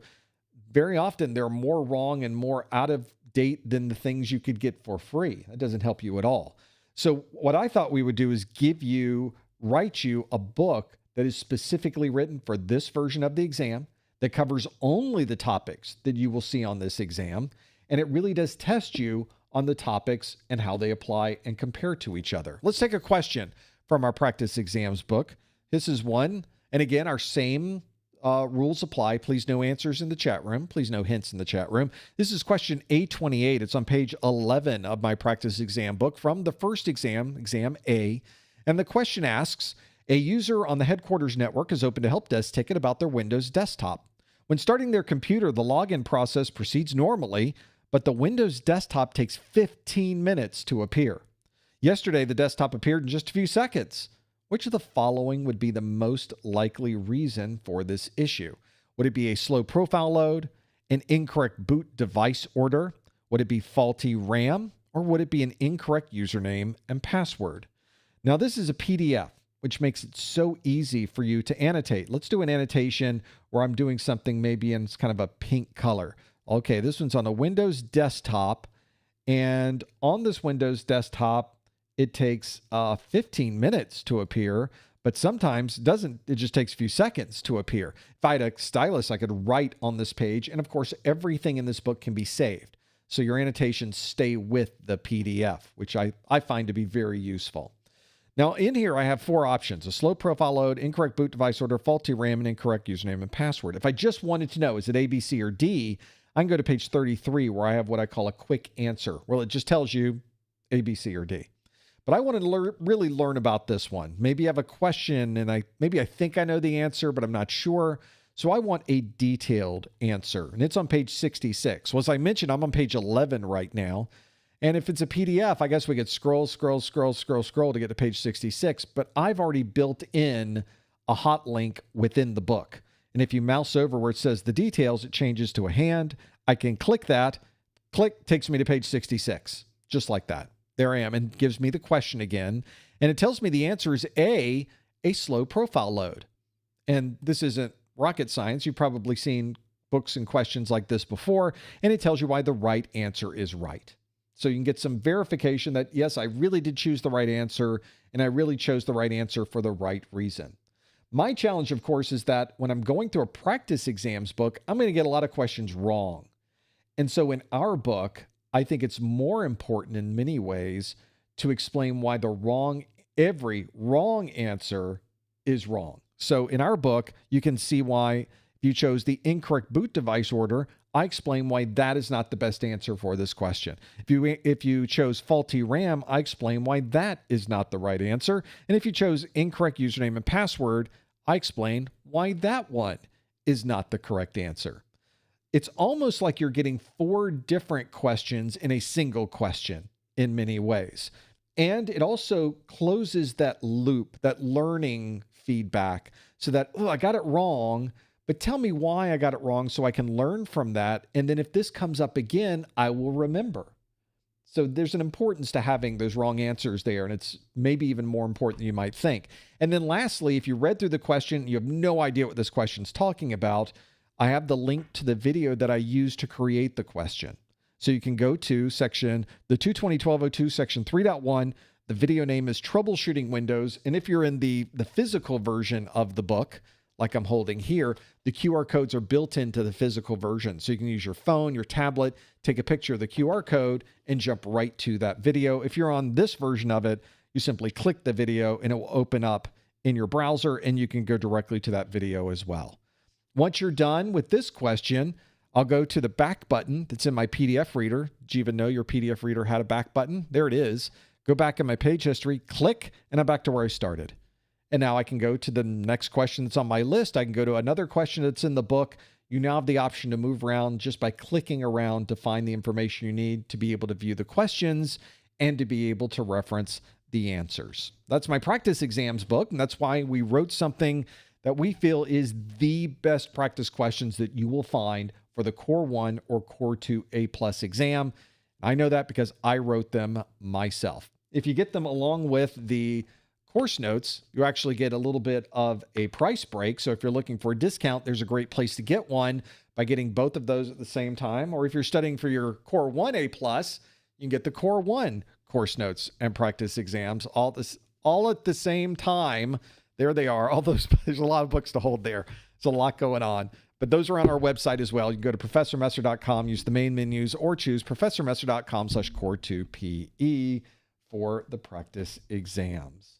I've mentioned this whole time about the exam objectives, and how important those exam objectives are. And you may not even know about these objectives if you've not been over to the CompTIA website. They tell you everything you need to know about the exam. I don't mean just some things about the exam. Here's a copy of my exam objectives. They tell you everything. For example, here is the first section under the first domain 1.0, operating systems, has a section called 1.1, explain common operating system types and their purposes.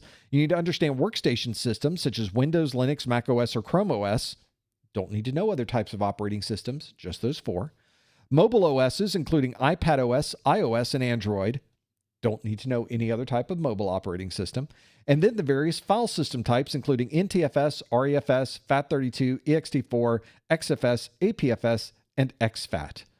If there are other file system types that you find out there, and you'll probably find some older materials that refer to CDOS, which is the operating system style, or the file CDFS, the file system type that was used for our optical drives. When do you even see an optical drive anymore? We don't have those, and we don't use them anymore, so you don't have them in the exam. That's why they update these exams every 3 years, so that you can have the latest information. They throw out the old stuff, they bring in the new stuff.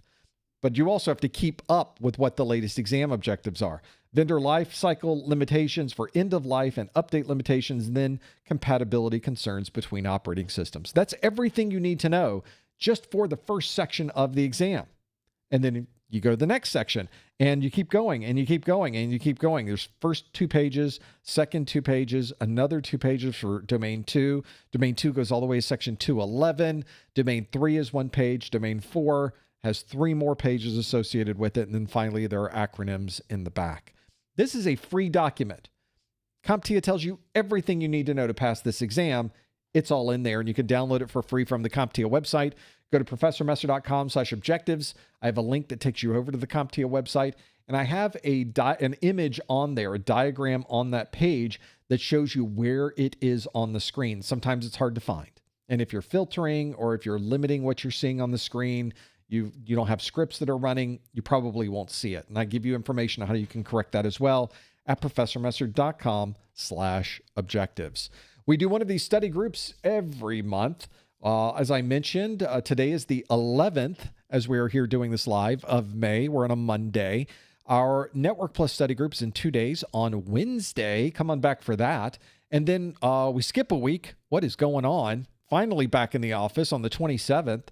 What a slacker. May 27th, it's our Security Plus study group. And then I've already got dates in here for June. I don't know that I posted these in the calendar yet, but I plan to do that shortly.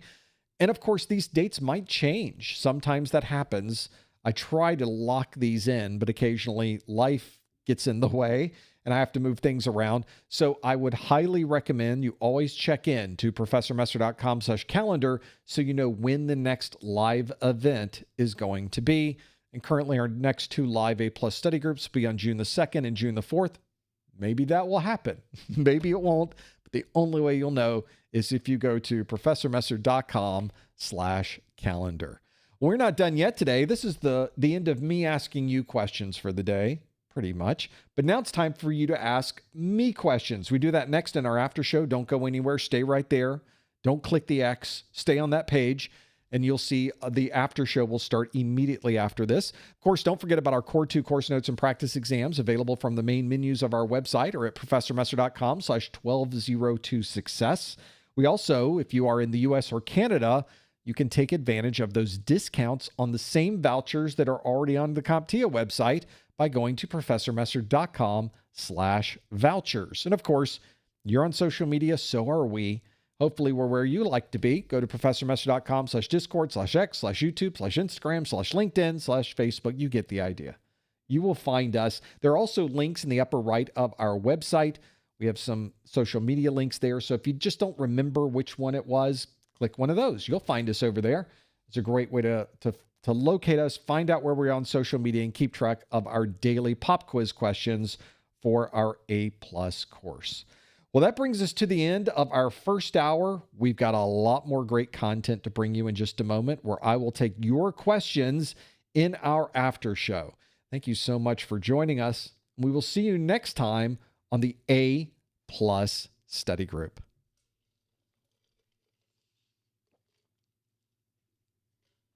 Okay, now I need to get rid of this. I need to put this down here. I need to click that button. There we go. Hi, everybody. Welcome to the after show. I always like doing questions in the first part because it's kind of fun to see how we answer things, what the answer might be, and we kind of step through the why it's right and why it's wrong. And those are useful things too. But I've always wanted to kind of get into more detail about what we are doing here. And there's very often questions that you have of us that tend to be pretty important. So I want to take those questions from you and be able to step through these things. You can submit any questions for this after show at any time during the live event. So it doesn't have to start now. If you join us in another one of these, you can submit questions at any time during that first hour as well, but I'll take them during the second hour. So if there's a question you have, now's the time to submit it using the link on your screen, professormesser.com/QA. There's a little tab at the top of the screen where you can submit a question. They go into a queue on this side, and then I sift through them, as you can imagine, for very good reason.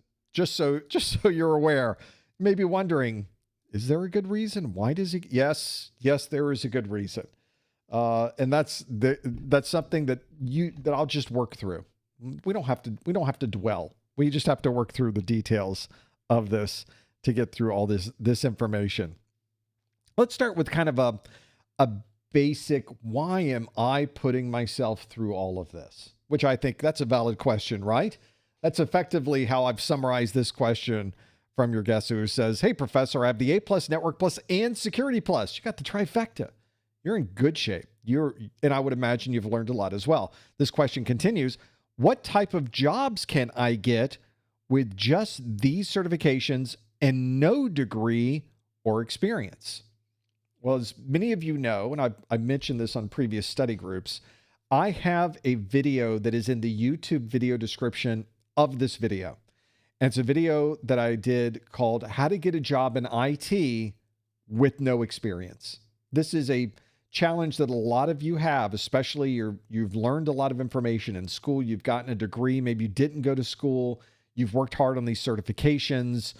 What can you do to get a job in IT? What do those jobs look like? And is there something else you should be doing other than just getting an A+, Network Plus, and Security Plus? And the quick answer to that is there's a lot more you should be doing, even if you don't have a degree, and even if you don't yet have experience. I give you a lot of tips and a lot of tricks in that. It's a 30-minute video. I know. For me, that's a long video. For those of you that have watched our training videos before, our training videos tend to be 5, 10, 15 minutes. That's a 30-minute video. But as you can imagine, if you've watched my training videos before, that's 30 minutes of very full content. There's a lot we pack in there. There's not a lot of fluff in there. You're not waiting on me to tell a joke or to say a lot of times. I stick to the data. We try to get as much to you as possible in the shortest amount of time. I try to be very sensitive to your time and make sure that it is well optimized for that 30-minute time frame. Ultimately, there are 4 elements that I find to be the most important 4 things you should have if you're trying to get a job in IT. Really, it's 5, but let me give you the first 4. The first one is you have some type of formal education. I know.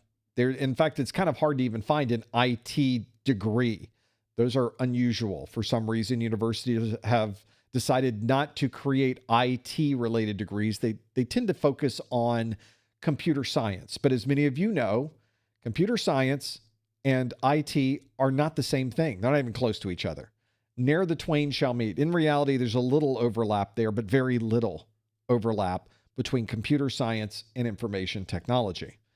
So you may not even have a company or a school near you that gives you any IT specific training, but you might be able to get a degree in business. You might be able to get a computer science degree, an engineering degree, an economics degree, or really any type of degree. You do not necessarily have to have a technical degree to work in a technical field. And I have a degree in business management, just to give you a perspective in that. I don't have a degree in technology, and yet my entire career has been as a technologist, a systems engineer, somebody who's designing, implementing large-scale networks, designing and implementing large-scale cybersecurity solutions. That's all I did. And I didn't have a quote-unquote technical degree, but I did have a 4-year degree. And that does make a difference to employers. So if you don't have a 4-year degree, a 2-year degree, you might be limiting yourself in that particular category. Just something to keep in mind.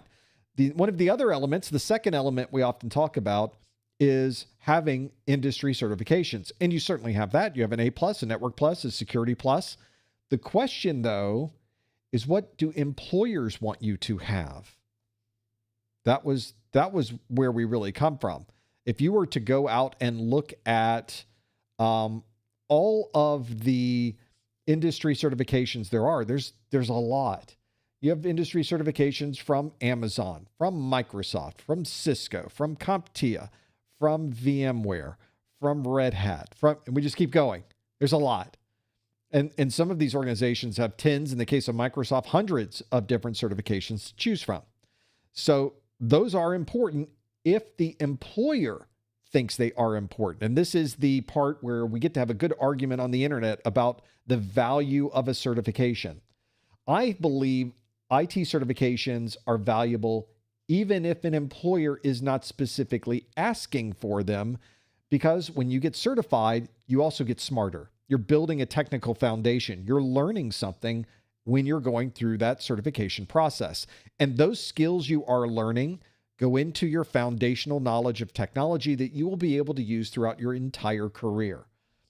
For example, the Ethernet frame that we are using today is the same Ethernet frame that I was using when I started my career in IT 1 million years ago. So, but that's a good example of how you learn that at the time and you're thinking, is this something I'm really going to be able to use? Yes, for your entire life, you will be using that information. Now, granted, there will be some topics you learn that will go out of interest. There are a lot of things learned through the years that were a flash in the pan. I'm looking at you, ATM networking. I'm looking at you, maybe some aspect of AI. Are we finally coming off the idea that AI is the all-seeing, all-knowing, and realizing it isn't all nothing? We'll find out, at least consumer-facing AI. But there is quite a bit of AI that's being used in computer science. Granted, that's not what we do here. We're information technology, not computer science. So that doesn't necessarily apply to what we're doing. But certainly there are exciting things happening with AI in the world of big data. So if you are managing IT, you'll probably have some aspect of that you will need to manage and be able to work with. So understanding these industry certifications can be important, even if the employer doesn't necessarily know about them or think they are important. The third thing that we mention is some type of practical experience. So if you're somebody who has volunteered with an organization to help them keep their systems up and running, maybe you've worked with a company that is doing some type of ad hoc work. Maybe they call you in when they need an extra hand to be able to put together a training room or to be able to deploy a server. That's something that you might have done. Those are things that you don't necessarily have a full-time job associated with those, but that is a practical use of your experience. There are also other things you can do to get practical experience, maybe in your own home lab. And we talk in that video about things you could set up in your home lab to show a prospective employer about the technologies and things that you are familiar with. There's some good topics in there. And we really describe some excellent ideas on how you can bring something into your interview from your home lab that will present a bit of practical experience, even if you don't have professional experience. Professional experience being that someone has paid you to be able to do these topics. You're trying to get the professional experience, but you can bring some practical experience into the room. The fourth thing is that you know someone who works there. We don't often think about that one. Sometimes we dismiss it. Oh, so now we're dealing with nepotism, eh? Well, I'm not saying a family member. I'm saying just you know someone who works in that organization. We like to hire people, we being humans, we like to hire people that we know. The hiring process is one where a lot of strangers come in the door and we have to figure out which stranger is the one we're going to choose for this. Are they going to be reliable? Are they going to be fun to work with? Will they fit into our corporate culture? Is there something that's good about them? Is there something that's bad about them? We don't know. We don't know them. But if somebody else in your organization can vouch for them, it goes a long way. So somebody can say, oh yeah, I know that person from the Microsoft user group meeting. I've seen him there for years. He handed me his resume and I passed it on to you guys. Yes, he's a good guy. We've talked very often about Microsoft things we're doing with. That is an amazing amount of street cred. Now you've got somebody in the company that says, oh yeah, I know him. He's somebody who will show up for us. He'll be fun to work with. He's a good person to put on this particular task. It seems to fit his requirements.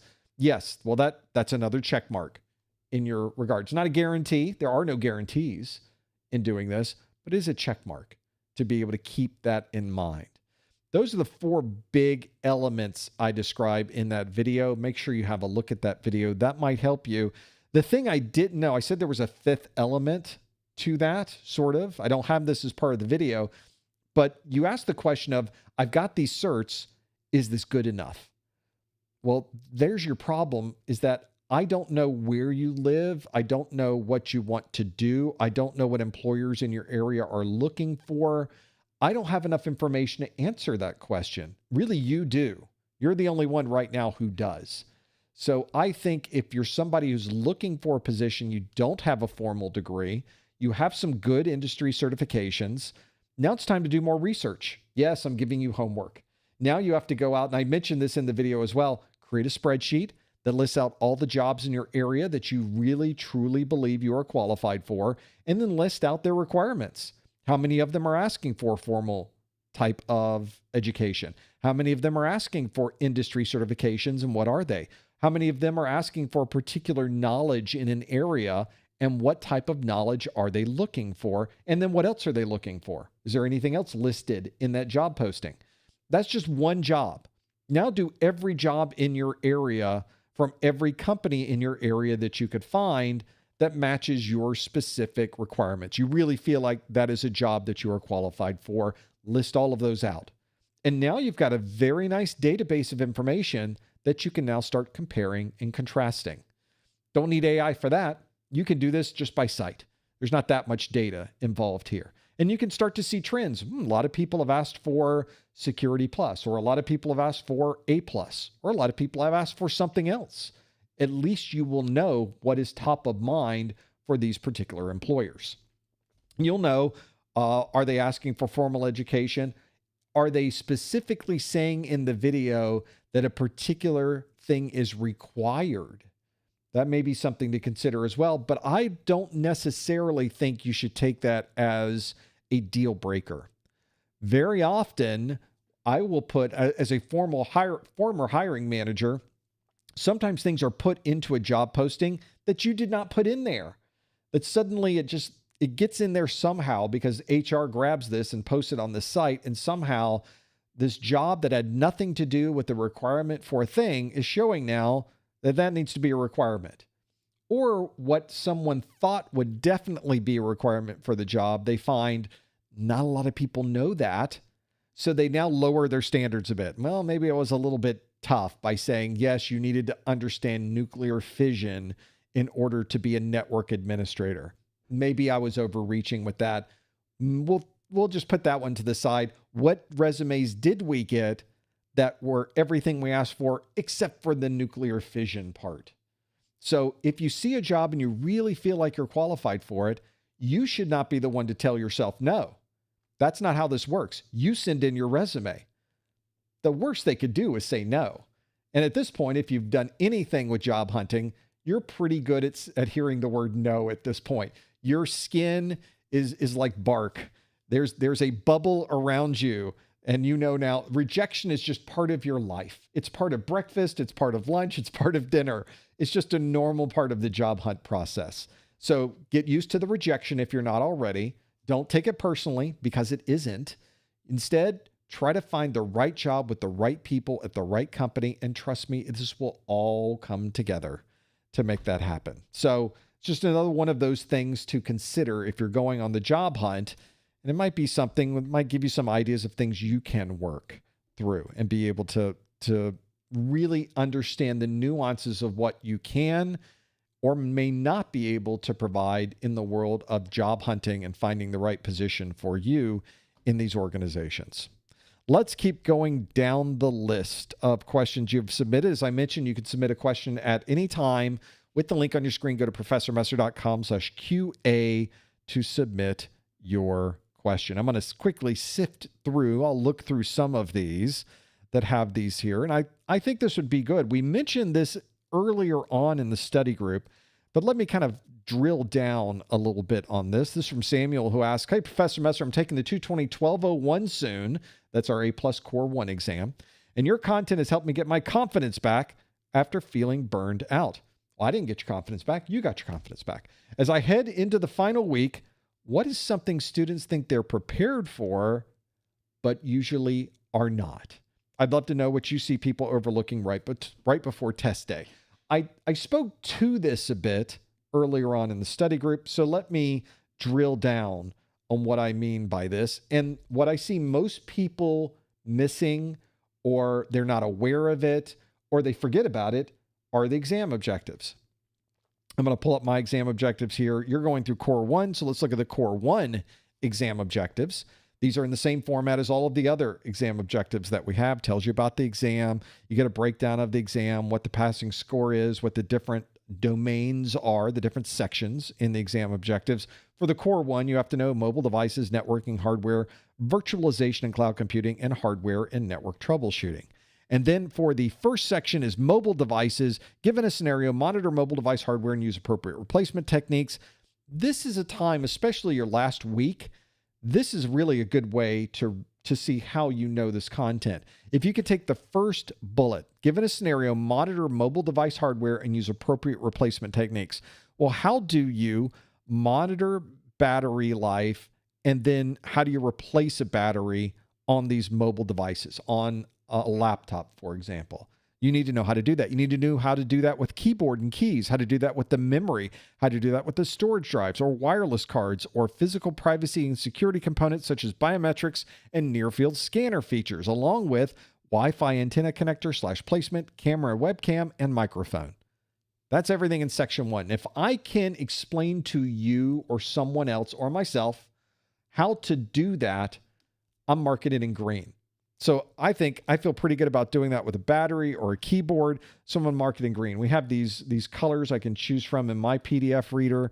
And of course, you can make up your own colors. Maybe there's a topic and you're thinking about, I don't even know what that topic is. Maybe that gets its own color. Maybe I mark that one purple.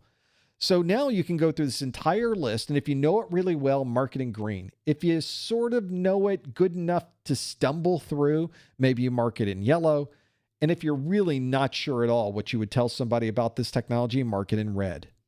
And for me, I have other things that I do. You might want to add other colors into that, but those 3 are a good place to start.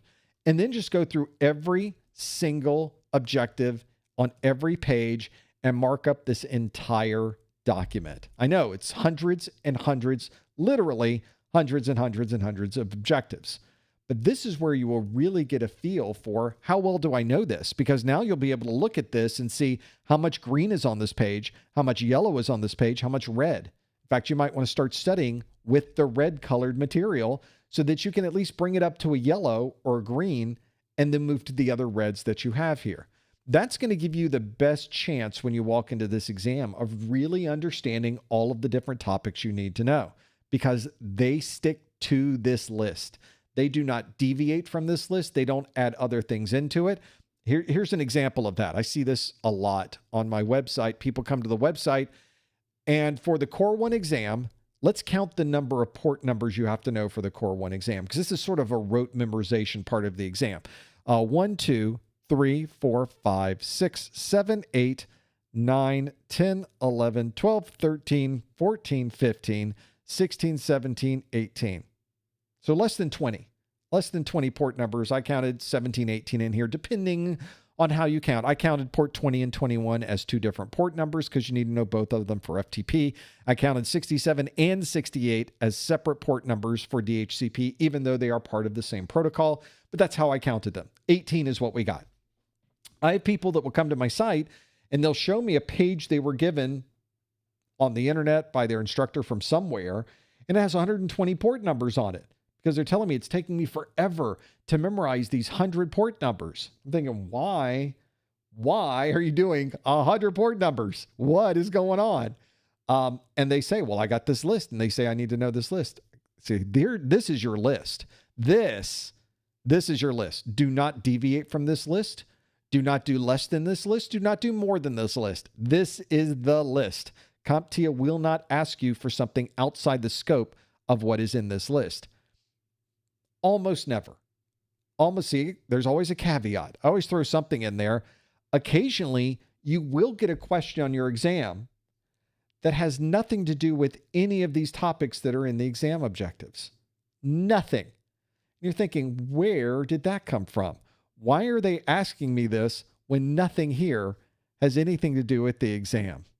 Well, they do this thing in the exam. They've done this for years with the CompTIA exams, where occasionally they do go outside the scope just to see how you're going to answer the question.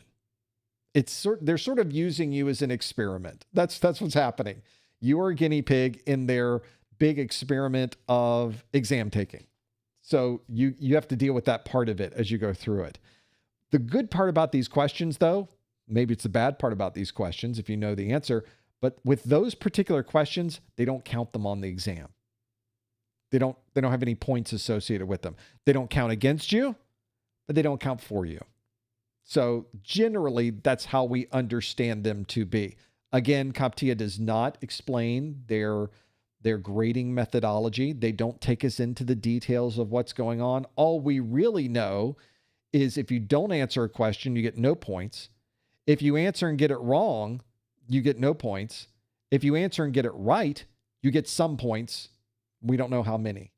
But that's kind of it. That's all you really know about the exam. And each question is worth a different number of points, making it impossible to reverse engineer or provide any type of analytical analysis of the grading and or exam answering process.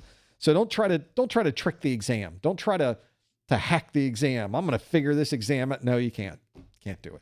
Don't bother because it's sort of pointless. Focus on the exam objectives. The exam objectives are where all of the multiple choice questions are coming from. The exam objectives is where all of the performance-based questions are coming from. You need to focus on the content within that document, and you will be home free.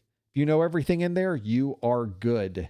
That's where you need to focus your efforts. So if you have a week left, that's a perfect time, Samuel, for going through all of the questions, all of the objectives, marking down the ones you don't know very well, and learning as much as you can about them in the short period of time that you have left. That's going to focus you. It's going to point out the things you need to know the most and give you enough time and opportunity to learn those things before walking into the exam. Now, will you get every one of those red topics on your exam? Probably not. It's all randomized, of course. There's only 90 questions, and there are hundreds and hundreds and hundreds and hundreds of objectives. So there will be topics that will not appear on your exam. You just don't know which ones those are going to be, so you have to study every single one of them. So I don't know whether that's good or bad or indifferent, but that is the process. That's pretty much how every IT industry certification works, is you have to go through the entire thing, learn every single topic, and then you are tested on a subset of those. That's just how it works. Now, of course, the questions you get on your exam, or maybe on an exam you take the first time, will be completely different than the questions you get on a different exam. There might be some of them that are duplicated between, but it's a randomization every time. So even if you sat down next to somebody taking the same exam and you click go at the same time, the questions and the way that those questions are presented will be completely different than the person sitting next to you. And if you fail the first time, hopefully you got the retake assurance so you can take the exam again without having to buy another voucher. Or maybe you did. Maybe you had to buy another voucher because sometimes life is painful for some reason. We buy another voucher. We go take the exam again. Many people go into the exam the second time thinking, I'm just going to get the same thing again. It's going to be exactly the same exam in the same format, in the same structure with the same questions. Oh no, completely different every time. Every time you push the start button for a CompTIA exam, it's a different exam. It's a different number of questions, a different number of topics that are in a different order. It's completely different. The only thing that's the same is they tend to put a handful of performance-based questions at the beginning, and the rest of the exam is multiple choice. Other than that structure, everything is different every time. That's just the way the exams work. So another one of those things to think about as you are going through your study process and thinking about what is this exam going to look like. And the first time I took it, I got no RAID questions. So there's not going to be any RAID questions the second time. No, doesn't work like that. You have to still know your RAID because you might get RAID questions on your second exam because it's just a random set of questions. Let's get another question from you. Again, you can answer or ask questions of me by going to the link on your screen, professormesser.com/QA, and submitting your question to that list. Some great ones coming in, by the way, and breaking these things down. So let's talk about studying. Let's talk about challenges people have when studying. Everybody studies a little bit different, but this is a question from James who asks very succinctly, says, this relates to what you were saying, staying within the scope of the objectives. I'm just about done with your 1201 videos. I've practically written down all of your slides in all of my notes to try to get everything down into my head. I know everyone studies differently, but I think there's a better way to get through the content quickly without writing almost everything down. How long is 1201 taking for me? With how long 1201 is taking for me to get through, it's daunting to realize it's only core 1 of the 2 exams. So of course there's a core 2 exam we have to deal with. Well, this is a very common question we get, and everybody's a little bit different with how they study. I have some people that like to write down everything, and to them, and this may work perfectly for them, by writing it with their hand, like with a pencil on a sheet of paper, something that's very tactile, something that they can see and feel as they are doing it. They feel that they are able to get the concepts into their brain and be able to get it on a sheet of paper in a way that makes sense to them. They're not just copying what's on the screen, they're interpreting what they're seeing and writing their own version of those notes. That's a very good way to study for many people, and they prefer to do it that way. Other people will come to I've seen this in my Discord, and they'll say, watch the entire course, but don't write anything down. Then go rewind to the beginning and now take notes as you go. That's actually not a bad idea. It's relatively time consuming, but it does allow you to sort of soak in ideas as you go because everything is new the first time through. But some of the things you watch the first time through, you're like, oh, I get that. Oh, I see. Yep, I understand what you're saying. Yep, that's very straightforward. So the second time through, you might not write down in the level of detail that I am. Obviously, in my videos, if you watched any of my video courses, I write what's on the screen to be very specific. I try not to write a lot of extra words on the screen, and I try to make them formatted in a way that if all you did was copy the words on the screen onto a sheet of paper, that would be a pretty good set of notes. That's the idea. I don't just randomly put things on the screen or just fill it up with words. That doesn't help anybody.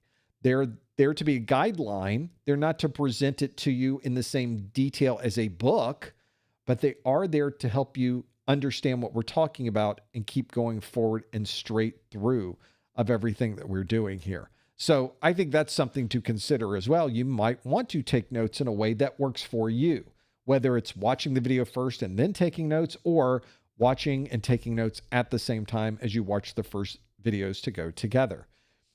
One of the things that I think people often don't realize is the average time frame for studying for one of these exams is 2 to 3 months. Not 2 to 3 weeks, not 2 to 3 days, 2 to 3 months. These are an investment of your time. And it sort of makes sense, really. If this is something you could do in 2 days and take the certification exam and pass it, it probably would not be a very valuable certification. The reason the A+, the Network Plus, and the Security Plus are one of the reasons I believe that those exams have had such a longevity in our industry is that they really do ask you about detailed technical scenarios and give you a solid foundation that simply you can't find with other certifications. So they fit an interesting niche, but they're also giving you some really good content. It's just a lot of content, as James is mentioning in his question. So the question was, is there a better way to get through this content quickly without writing down everything? There might be, but this is really about your own personal study habits. If you are not familiar with what your own personal study habits are, that's a different question. And maybe that's where you need to take a step back and think, what is the best way to study for me?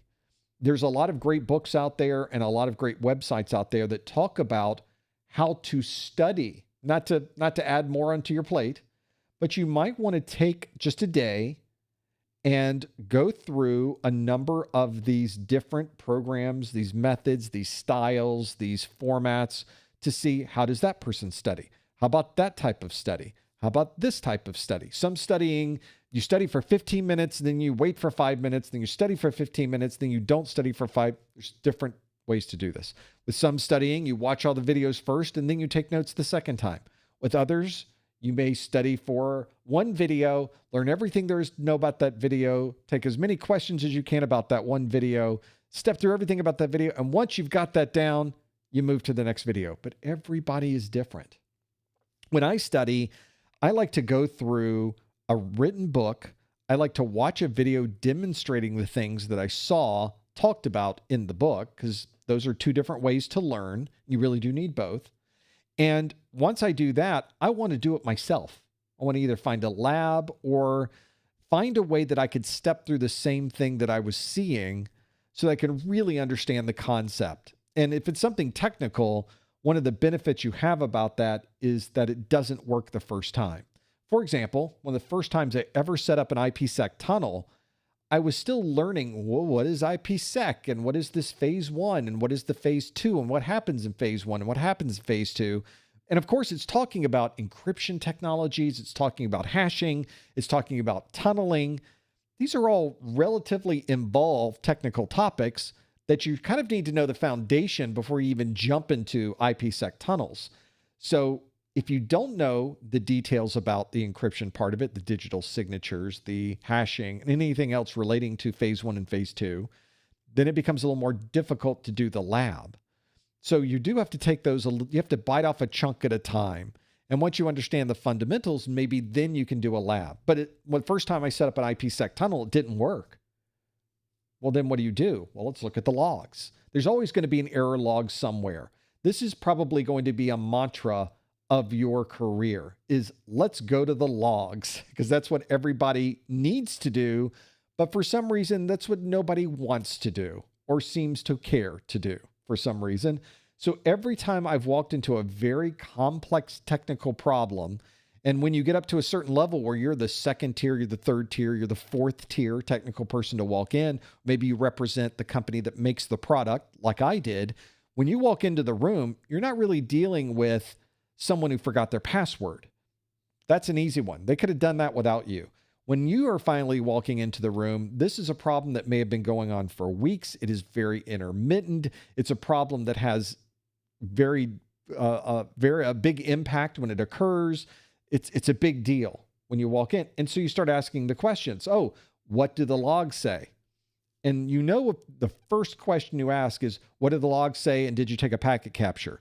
When you see that, and it's really, they're looking at you like, the logs, a packet capture. That's when you know that perhaps nobody's really done the fundamentals yet. So we sort of clear the slate. All right, let's start with the fundamentals. Somebody grab the logs. Let's take a packet capture. Let's sit down at this table and figure out what's going on in this scenario. Very often with IPsec tunnels, everything you need to know is in the logs because there's usually quite a bit of debug information that's contained in there. A handshake mismatch. You've got something that's not configured properly on both sides that needs to be set the same on both sides. Usually you can see that right in the logs. It's very often a 5-minute fix. But because there's so many moving parts with IPsec and so much that happens behind the scenes, and the topics associated with those things behind the scenes deal with encryption and hashing and configurations, and you may be even connecting one manufacturer's of firewall to a different manufacturer's firewall, but still make them work with IPsec. That means they could be using different terms in their software to configure these things. It may be called one thing in one software and one thing in a different. So you almost have to decipher what all is happening there, but there's logs on both sides and there's packet captures you can take. So sometimes that's the scenario you run into, is that having that actual, I did it myself in a lab teaches you another way.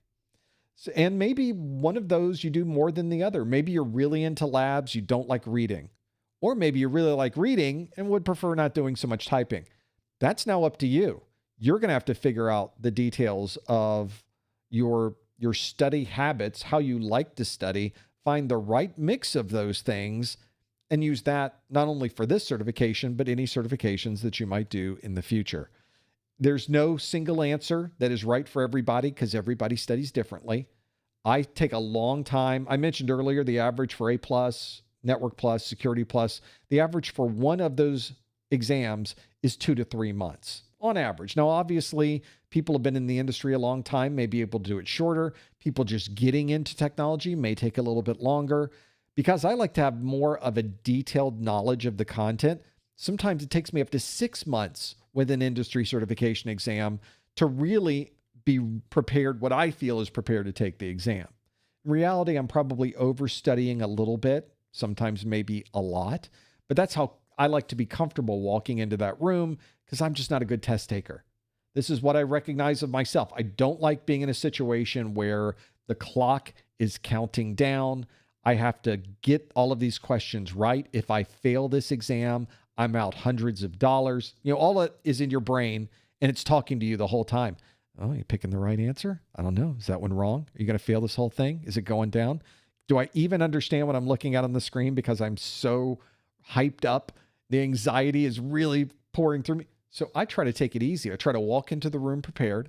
I try to already be familiar with the area and the exam room I'm going to. I try to already be prepared for the style of questions. And once I know what to expect, that for me, that lowers a bit of the anxiety and kind of I can now focus on the exam. But the only way to do that is to prepare. And you have to put in a lot of work to have that level of preparation. So it takes me longer. That might work for you. Other people may not need that.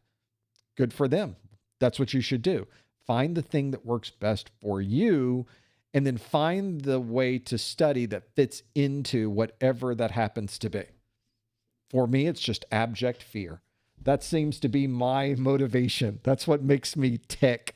And sometimes that's what happens. We just have to go through that process to be able to get to the end of that. Let's see if we can fit some more questions in here. I know we're at the top of the hour.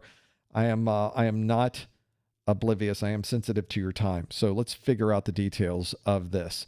Here's one that's really more of a, do I take this job? What should I do? More of an industry job, not really a certification question, but this is from Cam, who asks, I have an IT help desk internship for about 6 to 8 months. First, let me stop right there, Cam, because that's great to have that opportunity, a 6 to 8 month internship where you're sort of in the middle of the fire. That's pretty much what an IT help desk is. You're the first person people call, and this is where you get to see a little bit of everything. You'll get information about the applications running in your environment. You'll learn about the database servers. The web folks are going to be talking to you. You'll be interacting with the network team. You'll be sending information over to the security folks. This is a great position to be in. You learn a lot in that type of position, so be as much of a sponge as you can. Cam continues. I just started it. Do you think I should skip A+? I'm grading with a degree in it. And concentration cyber. So you're working with a degree in IT. You're getting through that degree with a concentration in what sounds like cybersecurity, which in the world of IT is IT security. It's information technology security. You're managing firewalls. You're collecting data. You're looking at and sorting through log files to try to find attackers, vulnerabilities, people trying to get into your systems. People are already in your systems. So the question Cam has is, I'm already in this help desk internship. I'm already getting a degree. I'm already learning a lot about cybersecurity. Should I skip A+ and just go straight to Network Plus and Security Plus? Well, the same advice I gave about trying to get a job in IT with no experience, actually very similar to the recommendations I give for somebody who already has a job in IT and wants to get more experience, wants to find that next job in IT. The best thing you can do right now, especially if you're still in school and you're getting these certifications, is to build a foundation. Learn as much technical knowledge as you can. Learn as much as you can about Windows. Learn as much as you can about Linux. Learn as much as you can about Mac OS. Learn as much as you can about Chrome OS. Learn as much as you can about iOS and iPad OS and Android. Those are just the operating systems. Now look at the network side. Switching, routing, protocols, TCP, UDP, and everything in between. That's a huge amount of knowledge that, quite honestly, gives you an insight into the way things work that is different than any other insight you will get in this industry. The network sees everything. The network knows everything. And if you can become one of those people that can read the things that are on the screen as the protocol analyzer is going by and what looks like you're in the matrix, if you're able to somehow decipher that matrix type of view, then you're doing very well in the world of networking. I spent years of my career just on protocol decodes. So I love sifting through the packets and trying to see what's going on. And after a while, you can start to see patterns within the large amounts of packets that are flowing through, and it makes it easier to filter on those and become very familiar with how to use things like Wireshark and other types of packet type analysis programs. And in the world of security is a great thing to know, but cybersecurity, or at least the broad term of cybersecurity, what I call IT security, because we're really focusing on firewalls and data and log files and IPsec tunnels and authentication and the protection of all that data. The IT security roles are really the very last bit of foundation you add, because if you need to be good at IT security, then you already have a solid foundation in operating systems and a solid foundation in networking. Most of what we do in the world of IT security is a network knowledge that we're applying towards security. Think about what I said about what we do in IT security. We configure firewalls. We set up and make sure that our authentication process and our single sign-on process is working, which is certainly network-centric. We're installing new firewalls, multiple firewalls into an existing routed network. We may be installing those firewalls as a layer 3 device, so they're doing routing. They probably have some type of static routing or dynamic routing as part of that. We need to plug in and use IPsec tunnels from those firewalls. There's a huge amount of networking knowledge you need to be able to understand not just what's going on, but how do you configure it. So that's a really good example of how knowing the fundamentals really positions you well for the future. So even though you have this internship at the help desk for about 6 to 8 months, you still need to be able to prove to other people that 6 to 8 months really taught you something. So it may be that the A+ will be a valuable piece of paper to get. Having that certification on your list might be really useful when it finally comes time to really hit the job hunt. Maybe this internship is going to go well, and they'll offer you a job when you're done. But it doesn't always work that way. They might not have positions available. You may have to go into the job market and really find something, and you may find that other people want you to have an A+. Well, if you're here for 6 to 8 months working on the help desk, now's the time. You're going to be learning this as you go. This will be a very easy exam, a couple of easy exams for you to get through because you're already in the middle of it.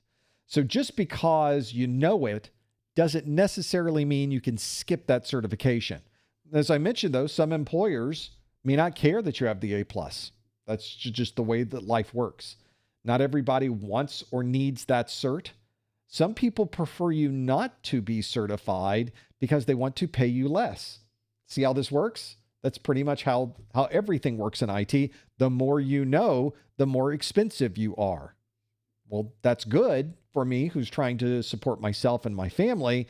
May not be what that particular employer is looking for. Their business model may be to hire people less knowledgeable so they can pay them less. They will learn as they go, and at some point they're going to leave our company and go somewhere else because we can't pay them enough.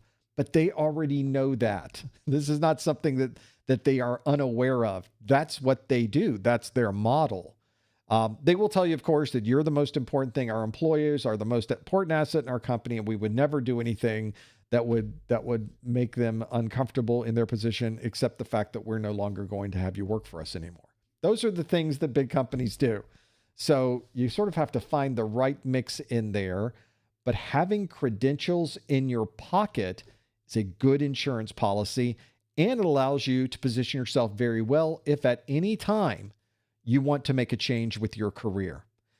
As I mentioned, it may take 2 or 3 months for you to get just one of these certifications. But sometimes when you're making a career change, you need to do it in a very short period of time. So having that as an in-place credential might be something valuable just to have on your list. And of course, as I've often said, it doesn't stop with your A+, your Network Plus, and Security Plus. You're never going to stop learning in this industry. There's always going to be new technologies. There's always going to be old technologies that you need to know more about. And there's going to be things that you learn today that will slowly evolve out of the ecosystem as new things are coming in. But there is never a time in an IT career where you're not going to be studying something. If you hate studying, this may not be the best career for you. You might want to find something where you just don't do any studying. But that really doesn't really drive me. I like learning new things. I like the process of getting into something new, clicking a few buttons and watching what it does. And I think a lot of us are that way. And I think what it gives us is a way to solve problems. And ultimately, at least from my perspective, I find that an IT career is perfect for people who are problem solvers, who have this conundrum. It is an issue. There's something not working properly, and I need to break it down into its smaller pieces and put it back together in a way where it does work properly. You know, it's easy just to reset a password. Boom, problem solved. But very often the problems we're working on are much more complex. They involve multiple systems and multiple operating systems and multiple protocols. And we really do have to work very hard to break these apart, find where these problems are occurring, and solve the problems that we're dealt with every day. for the things that pass by. So hopefully it's given you some ideas. So even if you already have a job at a help desk, you have an internship for 6 to 8 months, don't think that that completely removes the need for A+. It certainly helps from a practical experience perspective, but having that credential in your pocket for some employers may be an important consideration. They want you to have an A+. It may be some places they have a mandate. Well, if you work in our help desk, you have to be A+ certified. Some companies are like that. So having it already, you can say, oh, I already have that. I know I've already worked in help desk, but I also have A+. So I'm doubly qualified for this position. See, you can use that as well. There's always a way to spin it in the right way for the things that you're trying to do. And maybe that gives you an idea of things you can work on as you're thinking about, where do I go from this job? Which is something we often do in IT as well, because as many of you know, IT is one of those jobs where you're usually in a position for 2 or 3 years, and then you're moving up to the next level of knowledge. You've built your foundation. Now let's learn something new. So that happens as well. Well, I think we're past the top of the hour, but I think that will give you something you can think about, at least for the next couple of days, because of course, even though this after show is coming to an end, we have more live streams happening this week. We're doing this on a Monday. Come on back on Wednesday. We've got our Network Plus study group. I wrote those questions this weekend. All new questions, all about networking and all about Network Plus. And of course, we do an after show with that one as well. So if you have a question about the industry, about your career, about networking, or about really anything you want to know about, you can always send me a question on that live stream as well. So come on back Wednesday. We'll do this again for Network Plus. We want to thank you so much for being here. Don't forget about our practice exams, our course notes. We have our Discord server, which is where I'm going after this. You can always join those. We have links on our website to find all of those, either from the main menu or the icons at the top.